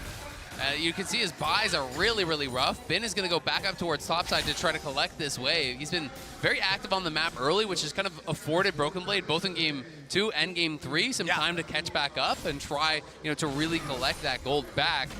But this has been the tough spot, right? Because Yagao has to go bot to cover the wave because Elk couldn't get there. So Elk bases, he's going to go out mid, and they're going to change up the lane assignments. But Hans is 2 levels up now on your Ashe and has a very significant gold lead here. It is already 700 gold lead to Hans in this bot lane matchup. And Ashe is one of those lower damage ADs. If you don't have really good itemization, you're not doing much besides volley and ult. So it's going to be tough, but they have to also still respect that because if he can find a good arrow here on Caps, he could get 100-0'd. Mickey rotating up, trying to help him, but the arrow misses. Caps with the nice sidestep. G2 are coming. Plays he has to make. G2 is ready to collapse. Broken Blade has the Gnar bar. On's only at half HP. The Herald still not killed off just yet. They want to go in for the Gnar and try to kill him, but he transforms in time. Herald down to 800. It's going to be smited away. Bin with a flash stun, but Mickey goes on a magical journey. Caps tries to escape. Yike barely staying alive here and now, but Bin gets a killing spree. Broken Blade back over the wall. BLG get the 1 kill. Bin still chasing after Broken Blade. Not quite gonna find him. The Herald picked up by Onsprong. Yep, they're gonna be able to get the Herald and the kill there. Really surprised they were able to make that happen. After the Ashe ult missed, I thought the BLG were gonna have to back it up. But instead, they're able to make it happen, and they're gonna drop the Herald immediately for Elk. Again, they realize the situation is somewhat dire for Elk. We need to get gold into our Ashe's pocket. They're only able to crack that 1 plate because there was no chip damage on the turret whatsoever. This is slightly after the Ashe had used the ulti here. I like that BLG immediately pounced on a Broken Blade because what happens is it forces him to use the ulti as a disengage. He can't actually use that as the big team fight tool that you would want it to be. And with that missing, Bin finds the angle straight in to the back line. The magical journey does get Mickey out, but Yike falls down. And it is the Herald going the way of BLG. Again, just pushing and prodding, forcing cooldowns, forcing opportunities that are really opening the door for them to make something happen. And you can see in that total of gold, it's Hans and it's Bin up at the top there. Stridebreaker already completed for Bin, so it's not a Gore Drinker game. He knows that he wants to play heavily towards the side lane, and that's about the chase down on this ranged champion, the Gnar. And we've been talking about how the Gnar has been having a tough time. He's getting out farmed to the Bin diff. He still has more gold than Elk. So both of these players are the ones suffering the most right now. Caps gonna be knocked up into the air. Shockwave on top of the Jarvan means Yagao gets paid. It's another good move there from BLG. And with Caps having no TP, that's a free play. That's one auto for Yagao. So it's a kill and a half thereabouts for him. On is trying to roam to kind of match the movement from Mickey, but the difficulty is Mickey can get back to lane faster, and here's that Stridebreaker. It just gives you so much sticking power. Broken Blade is forced to flash. He flashes at the same moment that Bin presses the R key, so at least he gets the Dominus as a trade. But that is going to be reality for Broken Blade for quite a while. It really is, and if Bin even wants to go more heavily towards it, you can even go Swifties and really run this guy down, and it becomes a nightmare because you have the slow resistance on the Q as well. Maybe he's going to feel that's building too much towards that 1v1, but Bin in a great spot. The TP comes back in, and they could be looking at dive. I'm looking at Jarvan. They're going to go for this dive potentially here. There's no flash on Broken Blade, but he is getting close to Mega. This would be risky. It could be another punish. Shun is going to take the turret aggro for now. Drops the flag on top of him. They don't want to overcommit for it. Meanwhile, Twisted advance here in the bottom lane. They want to bring in the Braum to try to save the Ashe. Mickey going to take the damage here at the start. The Braum dropping the ulti here on the turret, but a TP is coming in to reinforce for BLG. Hans, Yike, Mickey, all going on a magical journey straight to Blast Cone City. Get the hell out of town, boys. It's not looking good. Yeah, good job on the disengage there. They're able to get out. They get the TP again off Bin, who's just been so active on the map. So again, it buys time for Broken Blade to push that out. And critically, Caps moved down and cut off Yagao, who was trying to make the roam down, because when G2 retreat up into the jungle, if Yagao collapses, it could be a disaster for G2. But Caps making a good move, pulls down, keeps Yagao away from that bot side. Still pretty well handled by BLG in that attempted dive. We'll meet another plate likely going to Caps. And we have got ourselves a very even game. It's not even going to be 1,000 gold, the difference. And we got 10 seconds until Drake number 2 is on the table. Remember that BLG took the first one. G2 jockeying for position around it, thinking about contesting it, but ultimately decided not to. We'll see if they want to change that here for this one. You can see 3 players on the G2 side in this bottom side jungle. Some big item completions coming through, though, on both sides. Gore Drinker done for Shun. Yagao just based and got his loot in. So you can see Demonic done on the other side there for Yike, as well as the Storm Raider for Hans. But I feel like BLG are in a much stronger position right now, especially with Bin again moving. He's been so active on the map, constantly moving towards the team. He creates a big advantage against Broken Blade, and then he gets active on the map. But there's a cost to this, and that is allowing Broken Blade to push out waves for free, allowing this wave to crash that you're going to lose and a plate, if not 2, going over to Caps. And we have to remember he got 1 in mid lane as well, so Caps is getting a lot of free gold on this map, but Bin's behind him. Bin coming in, looking for Caps here. Finds the slow with a Stridebreaker. Dice is back around him on the other side. Wanted to try to avoid the ulti if he could, but there's no way to do it. You talk about, oh my goodness, hold on now. Broken Blade looking for Elk, wants to stop him, but now On jumps in. Winner's bite, focus fire. Broken Blade is down. Elk gets himself a kill. Broken Blade trying to go for the big play there, wanted to scoop him into the tower and clear the wave at the same time, but critically there was 1 minion left, and now Bin. Flash is coming up, he has Dominus. He could look for Caps here. We'll see if he wants to go for the play. He goes for the slice, finds the stun. Caps, good job with the shifting sands to buffer through the CC and get himself away. Exactly, very quick there from Caps. Great reaction from him, but they're looking again for Elk, who has no flash. Glacial Fissure over the wall. A lot of damage here into Mickey. He saves himself for a moment. Hans looking to take down Elk. He's gonna get him, and Mickey lives. Meanwhile, the dive coming out from Bin, but Cap stays alive too. Massive moves coming out from G2 as Shun wants to go in and find that mid laner and finish what Bin started. The dunk goes through. It's good, and BLG finally gets something back here. Now they're gonna take the tier 1 turret on the top side as well. They're gonna be able to get this tower, but G2 still staying so active on the map here. And Hans has been the benefactor of some of that action. Being able to, excuse me, the beneficiary of some of that action, being able to get some of that. That's the same word to me. Was able to receive the rewards, let's say, as Mickey staying so active on this map. And here's the Broken Blade play. Again, he wants to clear out this entire wave, doesn't quite get that last range when he's the tower. It doesn't go immediately on him, and then On is just right here. W's in, gets the passive up on him. But again, Mickey so active on the map, makes the move down, the long magical journey here. In comes Hans. It's a great peel from Bin, though, to really make him work for it. I love the self-ulti from Mickey, as he would have surely gone down there. They do proc the stun onto Hans, but it's one auto away from getting that kill onto Mickey. Mickey really riding that line. And then here's this dive up on the top side. Flash, stun, shockwave. But the flash out, the shifting sands, means that it had to be Shun coming in, had to be more committed. Shun was not wanting to mess around because they knew the Broken Blade could be coming, so he looks for the flash ulti. At the very least, G2 force out those additional cooldowns. Yup, Bin's back up in the top side now. His TP almost ready to go.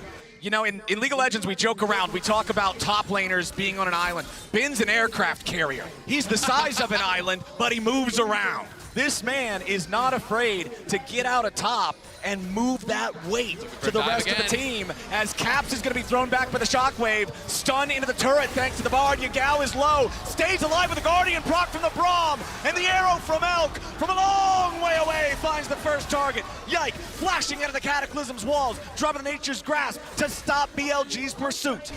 Nicely done. Going to be able to disengage there. But Yagao barely stays alive. Critical for him. It is Broken Blade again, pushing on that top side, not going to join.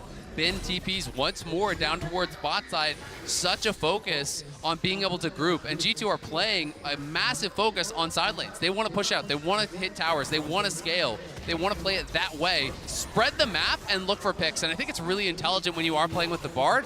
Bard doesn't want to just walk into 5v5 after 5v5. Bard wants people answering a side lane that you can then pick off with Magical Journey into that Bard ulti. So that is why G2 are so heavily focusing on it. Here it is one more time, though. Mickey setting up with the flash, but the initial shockwave to pull back Caps made it a lot harder for G2 to really commit. And that Guardian coming in from On, making such a difference. The arrow there as well from Elk, from downtown connects. But thankfully for Yike, he's able to disengage here with the flash and the ulti. So with two Drakes already in BLG's possession, the third will spawn in under a minute now. It's about a 3,000 gold lead for the LPL #2 seed. Can G2 try to fight for this next Drake? It is a Chemtech soul. This is generally considered the least valuable one. Yeah, and I think G2 are really happy about that. You're down 2 dragons, your life on the line here, you're down thousands of gold. And if this was Hextech soul, they probably feel like they have to fight for it. With Chemtech, you're probably willing to just give it up. Nice ulti there. Unfortunately, it just buys time, and Mickey may just die for it. Yeah, Mickey going on the magical journey, though, gets away. Initially, they were worried about chasing him, but I think now they realize, nah, let's get this dude, BLG. Shun is on a killing spree, and now they're going to continue pushing. They may have stopped the charge of the Tier 1 turret, but the Tier 2 falls. The Tier 3 may be next. G2, where are you? What is going on here? Hans, Sama, and Yike cannot move forward and stop it. They're just not going to stick around any further. They don't care about the inhib this early. Tier 3 turret smashed 18.5 minutes into the game. The base is now open. Yeah, BLG are just going to group and they're going to push. They're going to try to punish here. Broken Blade did get a tower on top side, and Caps will push down bot, so they will at least get 2 Tier 1s for that. You can see the goal difference over time, powered by AWS, though, heavily in the favor there of BLG. It's kind of up and to the right besides that little dip down now. And they are going to grab that third dragon, but at the very least, it is the weakest soul. It does give you some hope that, hey, G2, even if you lose the soul, it's not necessarily a death sentence. And they're trying to get as much gold on these carries as they can. And then maybe you have that big moment where you can come back in a fight. You win a fight at the 4th dragon, you get that dragon, you deny soul, you take Baron, you're trying to look for that sort of thing. Take the Elder. Yeah. Let him have the Chemtech Dragon if you absolutely have to, and then go for the Elder if you can get the money at that time. Yeah, we'll see. Even though it is weak, it's still a soul though, right? So they have to really make that judgment, because it is definitely the weakest, but it's still thousands of gold worth of stats, right? And especially on some of these champions, like a Renekton, who is likely to throw themselves in the middle of a fight, get low, and then get value out of it. it makes you that much harder to deal with. I mean, there's 3 mega objectives in the game. There's Baron, there's Elder Dragon, and there's Dragon Soul. Yeah. Even if it's the weakest mega objective, the word mega is still in there. It's like, come on, man, that's like the least cool Ferrari you could have. Yeah, exactly. Well, they're still driving a Ferrari. It's still pretty cool. So BLG are liking the game state they're in right now. Again, about 3,500 gold lead. They've got the 3 Drakes. Elk is still trying to maintain some relevance here. He's almost got his 2nd item done with a Mythic. The Kraken Slayer is completed, working towards that Trinity Force. Yep, exactly. And this is actually a pretty high damage build. I think people do sometimes underestimate, as long as he stays close to parity, you really can put out some damage, especially when paired with that Braum, create the space. And he is only about 600 gold behind. He was down 700 gold, I want to say like 3 to 5 minutes into the game behind Hans. So the fact that he's only down 600 now, not really a big deal. And has a little bit of additional combat stats, obviously, with those couple dragons that they have grabbed. BLG, though, trying to move in towards this top side, deny vision. They want to take away these camps, and they're looking for Mickey. Another good shot from Elk. They may have set him behind, but he's on one of the best utility 80 carries in the game, and he's still making his presence known. And G2 have to be careful because they didn't use Shockwave or Jarvan ult for that. They did not overcommit. They spent just the Braum and the Ashe ulti there, and there's the Shockwave. Shockwave on Caps, but he gets away with the shifting sands. Shun falling back as the Acathian Rain from Hans Sama scares him away a little bit, but hey, they got what they came for. They got the kill, they got the tier 2. But it was nice from Caps. He gets out, and they get the flash off of Shun. So that is down, but the gold lead is building. About 5,000, well, now exactly 5,000 gold there for BLG. They will reset. They're going to buy up their items. And it's solo AP game for Yagao, and he's going fully flat pen, which I love when you're the solo threat AP. Yes, he sir. has the Shadow Flame, he's got the Sork Boots, he's got the Ludens. There are going to be some Merc Shreds because there's some decent CC, but that's not going to be that much. When he gets towards the 3rd item, you're going to be terrified because he's going to hit 3rd item, he's going to hit 16, and Yagao's going to be at that point in the game where if Hans or Caps get caught, they are just going to die to the Shockwave combo. Total damage dealt this game. It's Elk on top of the charts, despite the way the early game looked. Still putting in that work. Look at Mickey, though. Mickey, 3rd highest damage in the game. I mean, the man knows how to play some Bard. Oh, yeah. He's been everywhere. He's been everywhere. He's really making it happen. But we're seeing kind of both sides of the coin when you do play Bard. You can be such a playmaker, but you are still very vulnerable. Even when you go for the more tanky builds, he's got Mercs, he's gone Locket. But when he gets tagged by an Ashe Arrow, you're kind of just dead. He's got 80% kill participation. He's also got nearly 50% death participation. So he's making stuff happen. Yeah, Bard is definitely, you live by the Bard, you die by the Bard. Let's see, it's 22.5 minutes into the game. Baron is alive, but this has been Baron's been quite a contentious place this Worlds. It really has. And so while G2 are still down in gold, 2 items are coming through, and this is generally when you go behind. You talk to pros, they'll tell you this. You want to fight around item completion. So sure, you're down gold, but it's 2 item completion, 2 item completion. BLG will not have their 3rd items, very likely, before this soul point fight, right? So you and take so that. exactly. So that means that is your time to fight, and that's what G2 were farming for. That's what G2 were pushing for. They're trying to get to their 2nd item before their opponents get the 3rd, because components are much less efficient than completed items. So this is when the gold lead is going to mean the least, basically.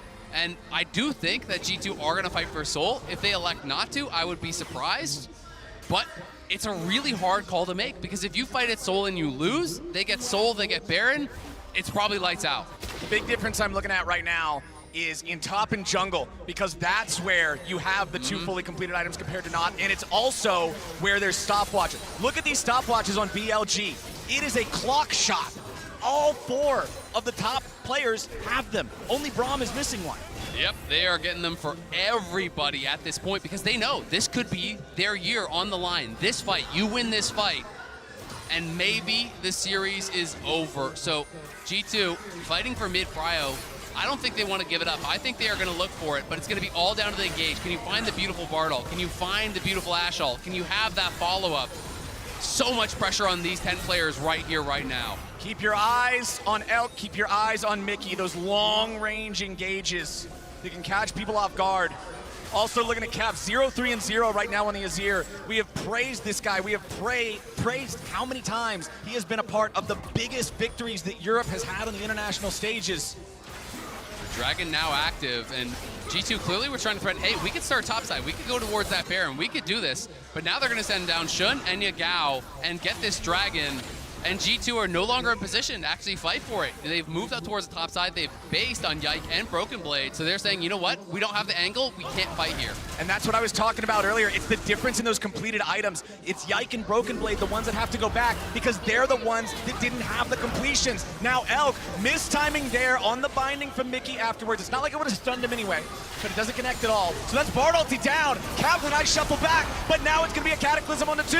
Hans forced to flash away as the Twisted Advance tries to stop BLG from going forward. Instead, it's going to be a flash from Ben. Ruthless Predator to stun up the enemy jungler. Focus Fire comes through.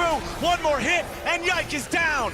G2 falling back towards the mid lane, but remember there's not even a tier 3 turret to protect them. BLG has control of the rift, control of the jungle, control over the Baron pit. Yeah, that's the critical thing. They get the kill there. They force the flash off Hans, off Caps, off Yike, but they chase down Yike. They focus him down, and they get that kill.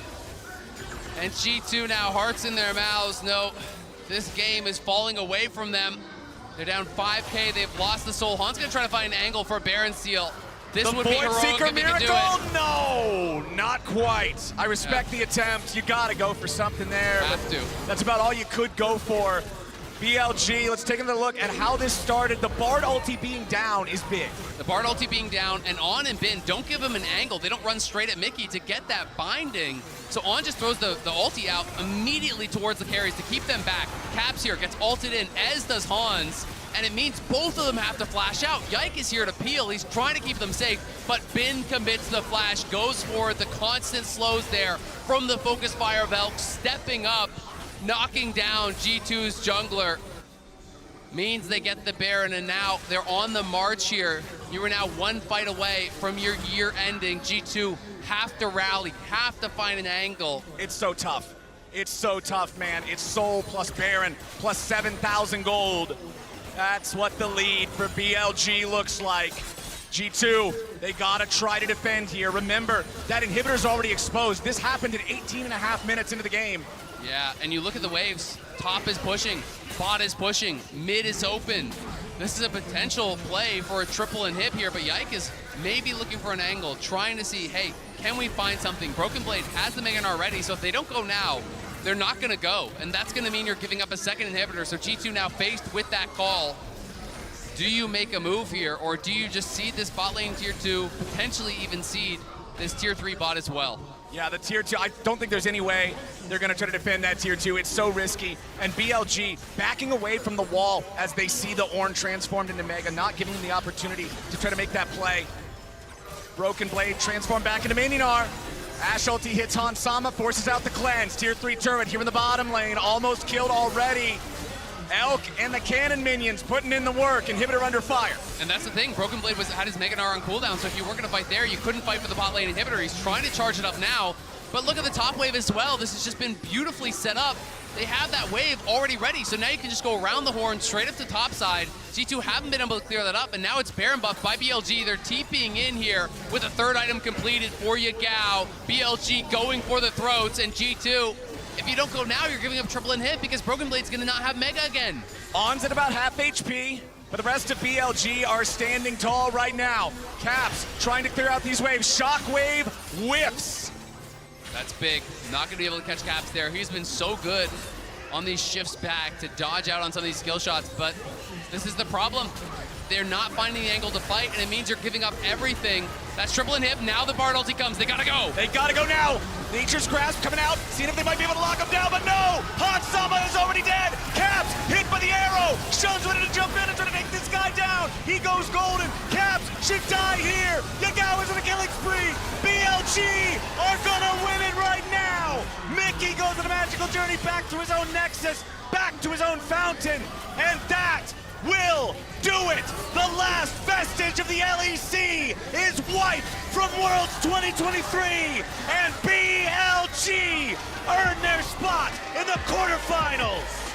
BLG march forward towards the knockouts, towards the quarterfinals, and you can count them 1, 2, 3, 4 LPL teams still alive in this tournament. G2 really made them work for it, battled back admirably in game number 2. But the team fighting from BLG was so on point throughout this entire series. really showcasing their emphasis on grouping, on 5v5, on how they set up the fights, on how they orchestrate those. Even ignoring side lanes at a lot of times. You saw it even from Bin.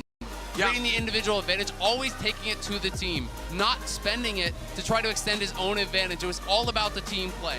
How they got Elk back into this game as well when he was put down was really impressive. How they play around him, how they put that emphasis on making him succeed. It's a 5-man game, and they really exemplified that in this one. But G2 gonna take a deserved bow, not the finish of the tournament that they wanted, but they did take down DK. They did take down Weibo. They took a game off of BLG as well, and that's something that they can be proud of. G2, we're talking about the coordination of BLG and how it won them this series. G2 had a lot of really well-coordinated plays too. They were trying to roam around the map. They were trying to make the same plays. BLG did it better, but G2 went down swinging. The level won this game. We had 6 kills at 4.5 minutes. It was even 3-3. They came out. Talk more about it. We're going to toss things over to the World's Cooldown.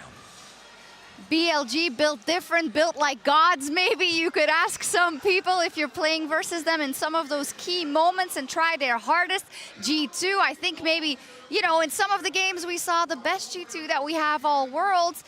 But the key is that it wasn't enough in their whole run. And when you run into someone like BLG because you came from a 2-0 position and dropped all the way down to 2-2, unfortunately, it's going to be a hard road.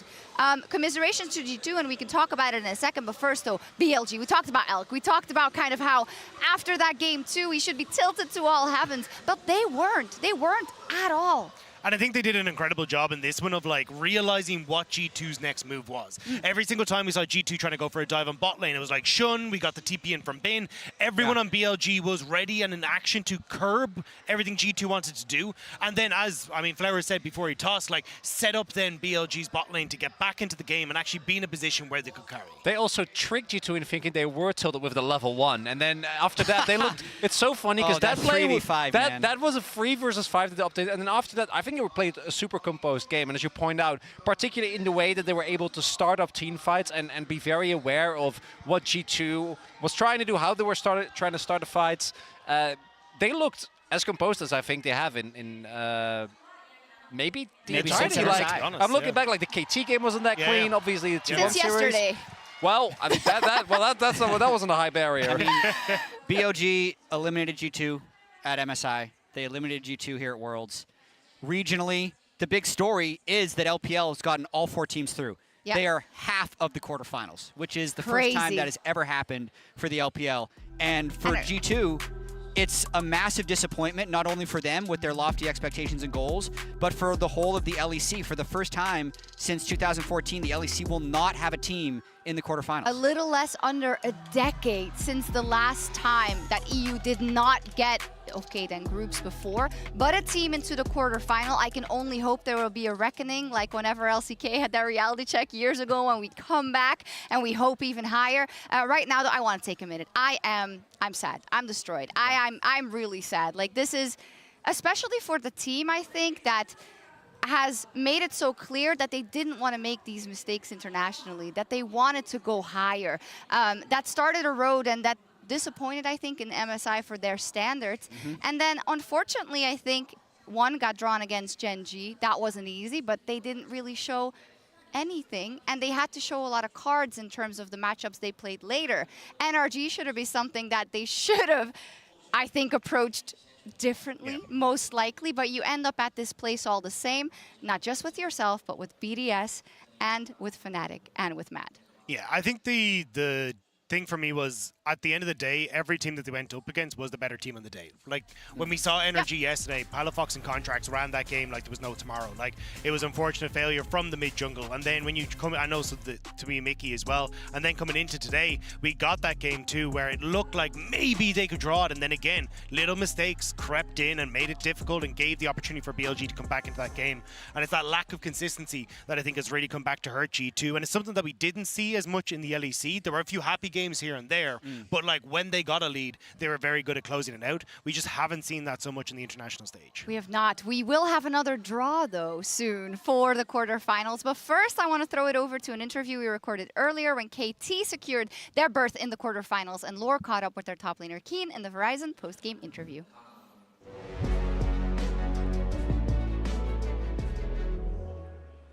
And welcome back to this side of the KBS Arena as KT Rolster will advance to quarterfinal after a 2-0 against T+Kia and have top laner Keen with me to talk about this one in qualification. 축하드립니다. Thank you so much for joining me for this interview.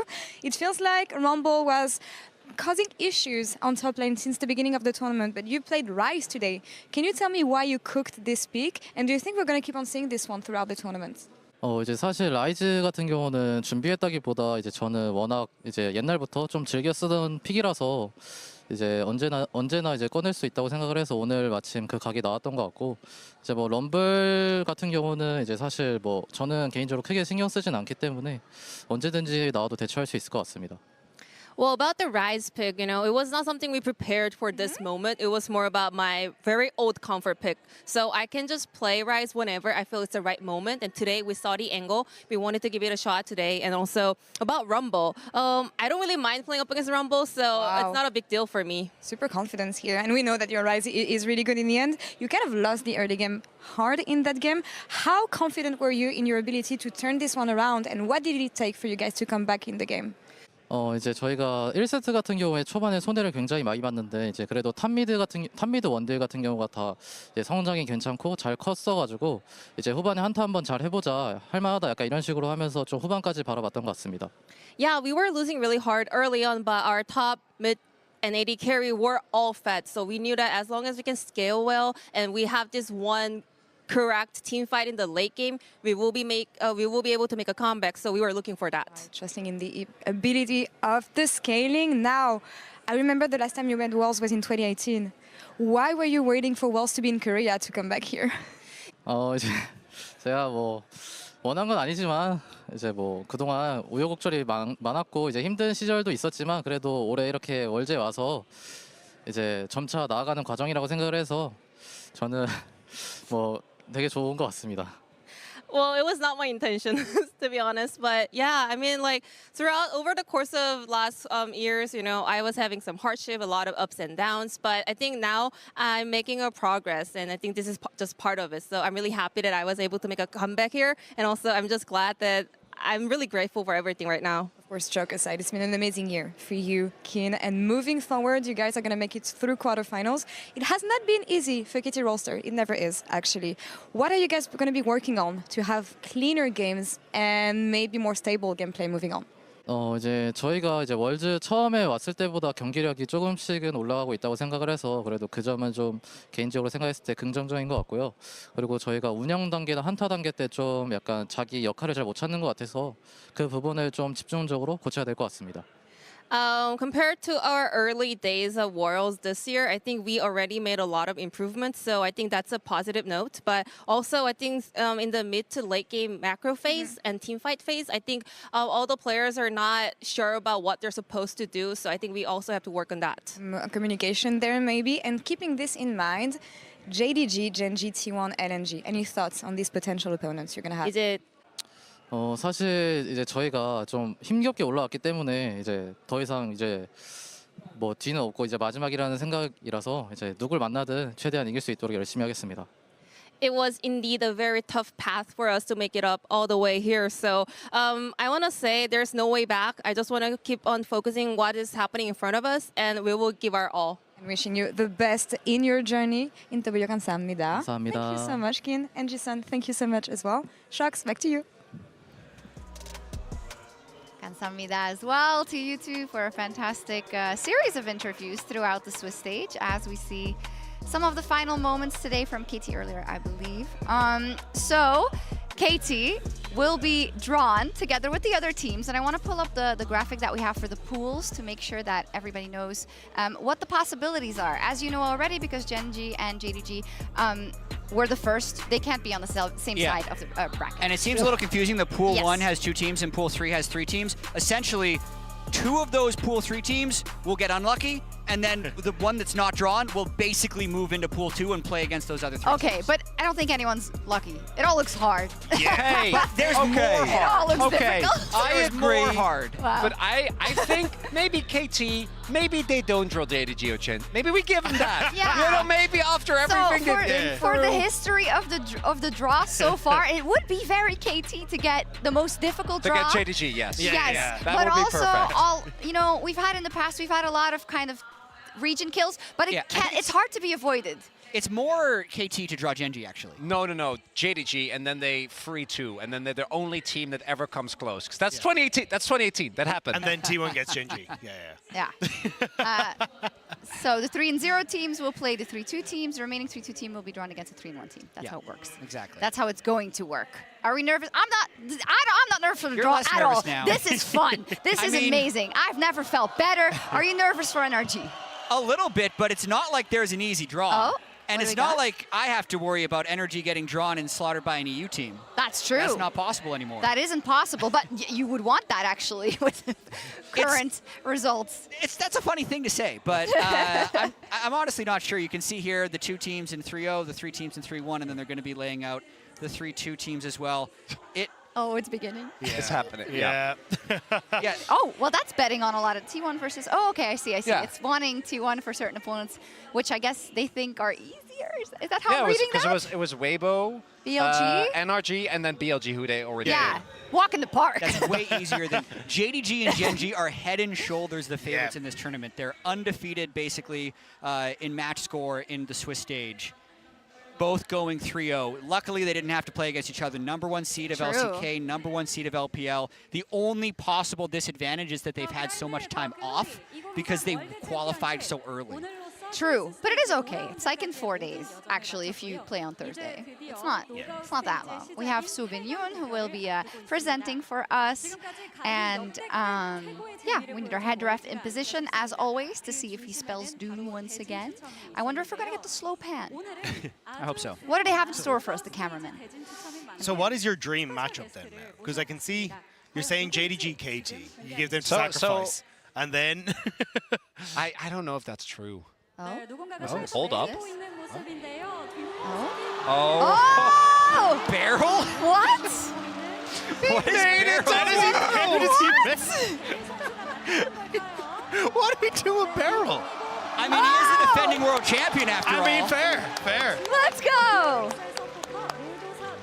Piosik and Deft couldn't do it, Yeah, so I was they gonna bring say. in Barrel. Oh my god, this is in reference to, I think, a meme in the Korean community. Yeah, the League of Legends guru, after Beryl somehow managed to get 3 Worlds Finals in a row, 2 of which he obviously was to win, one of which he was 1 game What a off of. Chad, man. Yeah, I'm just surprised he's not playing gacha games. And That's he- the only thing that's missing. Like Walks out with his whilst mobile phone. Whilst this is Yeah, happening, yeah. yes, He that should would be have, very. actually, he should have the Riot mobile app loaded up. Yes. That would be, that's There a you missed go. opportunity. Oh, let's go. The crowd. How does this work? How does it? Oh, this is a Oh. traditional Korean hat. To be given out Just to feel the like guru. you know, passing along the crowd. Yeah. Oh my gosh. Let me tell you, if these two, if Barrel manages to draw the LPL into 2 team kills, LPL is going to be furious. Exactly. I mean, there's a lot of pressure on Barrel. The ref has been smurfing it on these draws. Look at this man's face. You think he feels pressure?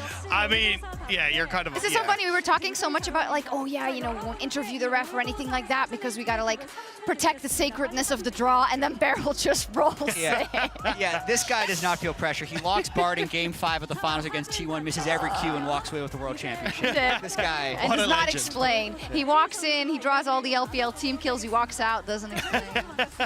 Okay, so he's I mean, going we're to meant to draw find the out. 3-0 teams first, and he's going to put them on different sides of the bracket. Yeah. Then drawing the 3-2 teams as their opponents.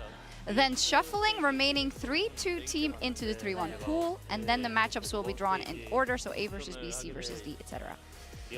Let's see you pan out. 선택권을 가지게 됐는데 오늘도 한번 So you were asking me earlier what my ideal draw is. I would love for T1 and Gen.G to not be on the same side of the bracket.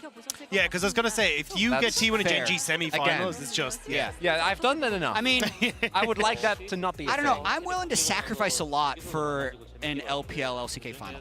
Yes. I would sacrifice a lot for an LCS finals.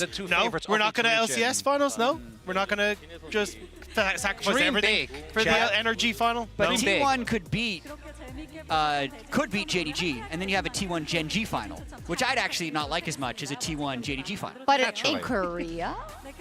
I still want the passion. Okay. I mean, I'm not gonna lie. Obviously, I would love it. You need the tension. We've all immediately given up on tension. NRG. No, we haven't. I believe in NRG. But that's what they That's want. what they're gonna do. That's where they want to be. Yeah. Same for KT. Obviously, Exactly. KT. It doesn't really matter who they draw because It matters a lot. They're gonna get knocked out. It's fine. They're gonna get 3-0'd. Did you watch them today? I've had it with your KT actor. Like, no matter what happens, oh yeah, this is always what I expected to happen. KT, anything. You can't just say anything can happen and be like, yeah, just like I predicted. All right, enough talk. Start drawing, man. I need to see those reactions. Okay. I hope they're quick. I'm losing an argument against Jet here. Yeah, it's crazy. Quick, draw it, quick. Yeah. Distract him. Versus 3-0 teams. I think she's probably explaining what we have already explained in terms of the teams. I get super stressed, even if it's just like where they're going on either side of the bracket. I'm already stressed. I'm like, absolutely. Okay. And maybe just before, it's to me, this was something I was really hyped about going into the tournament, these draw moments. Yeah. And they've really delivered. Yeah. I want to have a format with more draws. More I don't know about Yeah. that. Can we draw side selection at the start of every series? I will say this is Draw always one the part of the champion out of a tournament. pool of everyone, and you just no one can pick or ban it. It's just totally That's random. it. God, yeah, Happens yeah. in the middle of the draft. Just bring in fearless draft. That's all you need. Oh, this is a small interview where Beryl is being asked who he thinks is going to face off versus each other, but I don't speak enough Korean, Maurits. Do you? I wish I did.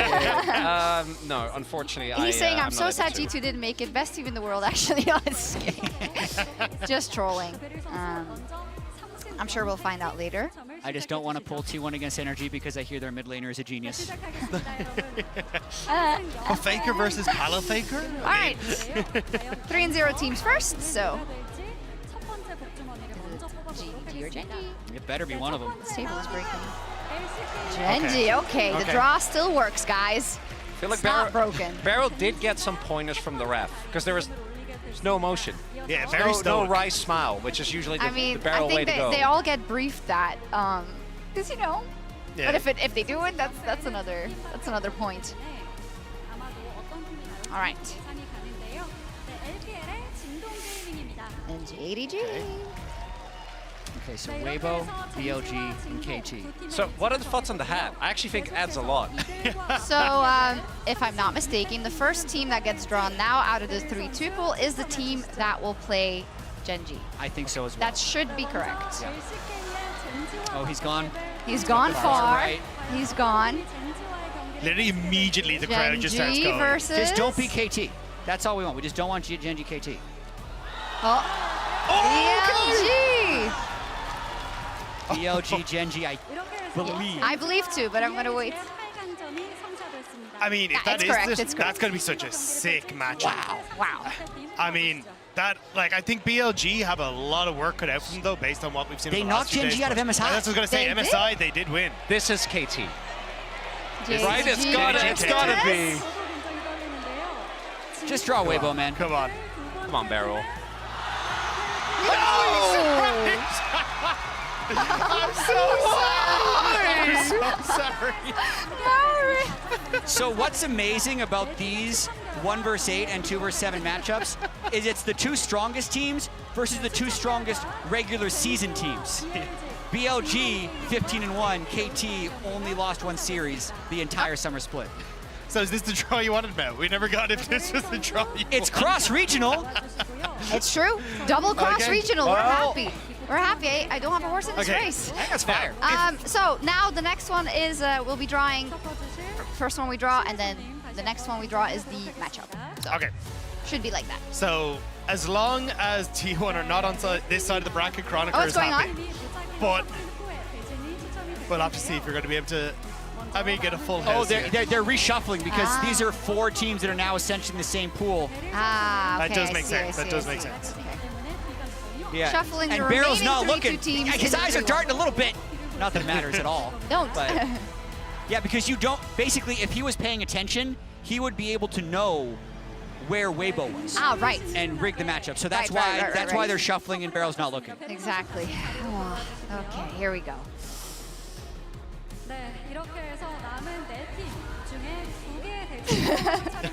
So the first draw doesn't matter, No. really, unless you think that, like... Well, I don't want this to be 2-1. Do you think the Genji side or the JDG side is stronger right now? Yeah, because the first one drawn is the Gen G. I think they're very even. The thing they're is, very even. we could end up at T1 on this side, and then we end up at LNG on the opposite, and it's just you take each other out until it's top dog for each region. Yeah, so it's going to be the Which could also be the case. Gen G side of the bracket. Yes. Yeah. I hate to say it, whichever side gets energy on it. It kind of looks like a Super Saiyan. with Which that on. which side do you think Energy is a better time on? Ooh, that's a great question. I'm hoping Energy versus T1 is the matchup. Okay, so we put them on top side then with Gen G, and then perfect. Yeah. There's a Or lot do you of want bottom teams. side with JDG? I No mean, good choices here. Behind the left door, crocodile. Right door, alligator. Is this because They're it's both the- bad. Is it because it's the last draw that they're literally drawing it out? No pun Maybe, yeah. intended. It is the best part of Worlds. And we're not going to have it again. Sag. Come on, Barrel. Show me the energy Okay. teams. Oh, okay. Okay. Okay. So this should put them up with Genji and BLG. And every remaining fan wants their team to be drawn right now. I can I tell think you they're that. just really into the draw. I don't think this has anything to do with energy power level. Show me the T1. Don't show it, the T1. I'll take it. I'll take it. Weibo rematch. That's insane. We've seen it already in a best of 1. Now we get to see it in a best of 5, baby. Oh my god, that God. final matchup. Yeah. That's T1 LNG. Yeah. That is going to be such an That's insane series. Scout versus Faker. Yeah. That's a quarterfinal. Wow. There it is. Oh. Everyone's like, yeah, you know, 2 months coming. This also means if Fnatic would have clutched that third game, we'd have Fnatic energy. Wow. Wow, yeah. Does it? Yeah, because it's... Because they lost to Weibo. I guess, but So I don't we're know in a that, if different that's how it universe. works. Yeah. T1 versus LNG on the side of JDG, right? Yeah.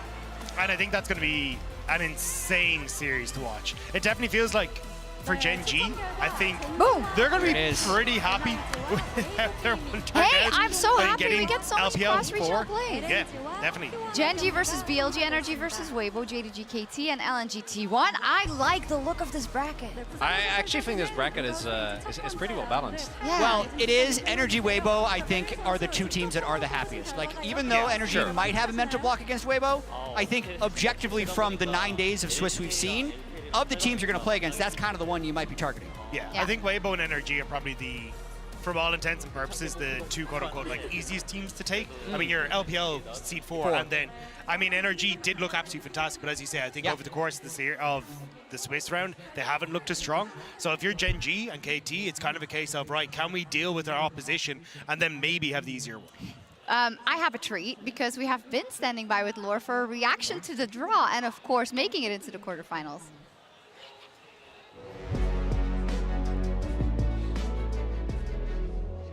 And welcome back to the interview area for the post-game interview of Gigabin, who had a stellar performance today. We will touch on the draw a bit later, but first, Bin, thank you so much for joining me. I feel like BLG evolved throughout the Swiss stage. What is the most noticeable improvement for the team, would you say? 首先，恭喜你们获得今天比赛的胜利。其实我们能感觉到整个瑞士轮好像 BLG 一直在进化、进化再进化。你觉得你们可能最大成长的一部分是什么呢？其实我觉得我们瑞士人整体打得非常的坎坷吧，有输也有赢，所以我觉得我们的状态还没有达到一个最佳的状态。我们需要在淘汰赛让我们打得更好，让我们变得更强。So I do feel like maybe in the Swiss stage we got some up and downs, we got some wins and also the losses a few games. So I must say like maybe for the knockout stage we really need to improve more and we really need to try our best to maintain our very good momentum for the whole team and try to show you guys a better performance in the upcoming matches. And looking ahead at the teams we have left in the tournament, 4 LPL teams, 3 LCK teams, 1 LCS teams. Is this the strongest year for the LPL? 那其实我们看一下，现在留在场上的8支队伍，4支来自 LPL， 3支来自 LCK， 还有1支来自 LCS。那你觉得这是不是 LPL 最强的一年呢？这个其实我也就是不太知道，我只知道就是看淘汰赛的结果吧，看一下就是别的其他3个 LPL 队伍会打得怎么样吧。然后我觉得这个世界赛其实是很有含金量的一届，因为今年 LCK 队伍也非常强嘛，然后 LPL 队伍也非常强，加上我们4个都进了，所以我觉得。 不管怎么样，我会打我们自己的比赛，然后我们看到底谁是最强的。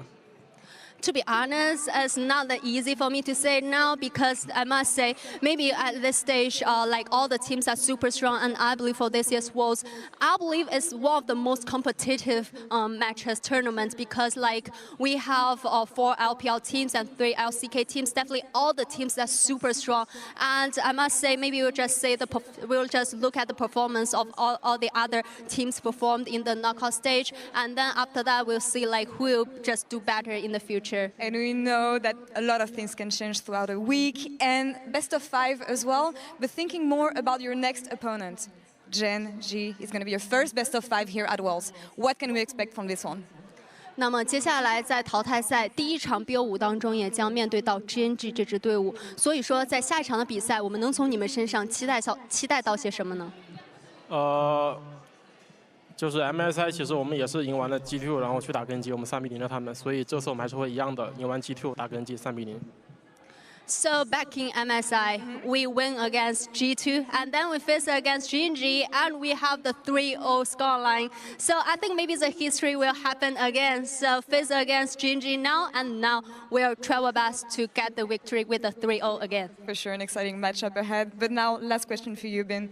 You've been amazing throughout the entire Swiss stage. You've been one of the best, if not the best top liner we have at Worlds so far. Last time we talked, you told me you want to be the champion, you want to be the best. Is this your final form yet? I think I'm the best top in the world, and I will be the champion. I promise. 谢谢. Thank you so much for the interview. Congrats again on taking down G2 today. And Wendy, thank you so much for the help. Shox, back to you. Thank you so much. I was a fan. At MSI, I think a lot of people became Bin and BLG fans, and I'm not going to change it now. Besides, Maurits was like supporting the LCS the whole time, and the LCK, everything against EU. So just, I'm going to support the LPL. Why'd you do that, man? Yeah. So this goes back to 2013 when I You don't need to listen to it. I got into StarCraft specifically. I was a really big fan. You could watch the matches on TV. Sorry, there's something really interesting over there, actually. No, I'm kidding. Come on. We're just jousting. That's okay. We're just jousting. But it's awesome to hear from Bin. I'm following his road. You know, is he going to be the best? Maybe we'll say it after the day of the World Finals that Bin is the best top in the world. Who knows? I mean, I think he's definitely up for discussion at the moment. He's looked absolutely fantastic. In lane, it doesn't feel like he has a lot of equals. It's just a case of, can he still have that big impact when it comes to the rest of the map as well? Let's pull up the bracket once again. He did say, in all seriousness now, he was like, well, at MSI we beat G2, and then we beat Gen G. So he I will say, it might not be up to Bin. I think it might be up to Yagao versus Chovy. That's a good because point. Because that's where that series might turn. What happened at MSI? Well, I think Chovy choked a little bit, but he's in Korea. Hey, don't forget Peanut. Yagao is playing better. The meta was different. If we see the Gen G that we've seen for the last 2 months, I think they're going to be the favorite. But if it's MSI all over again, Bin would have a point. All I'm saying is every single time I've seen Yagao needing to be the person that steps up when a team's back against the wall, he's answered almost every single time. So I don't think we should be counting Yagao out at the moment, especially as we say MSI, he was able to get the better of him, and I'll have to see if they can do it again. Yeah, I just wanted to look at this one more time as now officially the last hope of the West, as the happy guys that did it through positivity and damn good League of Legends so far. Jet, come on, give us a rallying cry going into that bracket stage. The West, no, literally No, it is a team that has been counted out the entire year. They started the summer split 3 8-7. They were underdogs in almost all of their playoff series, including the final against C9 when they 3-1 them. They were massive underdogs in the G2 series. Even Team Liquid, when they drew them, despite having lost them in 2 best-of-5 series, were like, yay, we get to play Energy. Energy has silenced every team that thought it would be easy, and they are a vibes team through and through. About a 10% win rate in scrims, but currently... Let's bring that down. They are 4-1 on stage, so keep it Let's up. bring that scrim rate down and the on-stage win rate up. That's Well, what now the scrim opponents keep getting harder, so I don't... That 10% could get a little You lower. might just get no scrims. We'll see. They'll be getting some scrims. 8's an even number, so they've got to play someone. For sure. This was it for our very first Swiss stage at Worlds ever. It was a roller coaster. I had a great time. Do I miss groups because you got out? Yes. Did I enjoy the Swiss system nonetheless? I very, very, very much did, and we'll have a couple of days break. But Worlds 2023 will be back in a few days on Thursday, November the 2nd, 9 a.m. CET, 1 a.m. PDT, live from the Sajik Indoor, is that how you say it? Sajik, yeah. Sajik Indoor Gymnasium in Busan. Get some rest, everyone, and we'll see you then.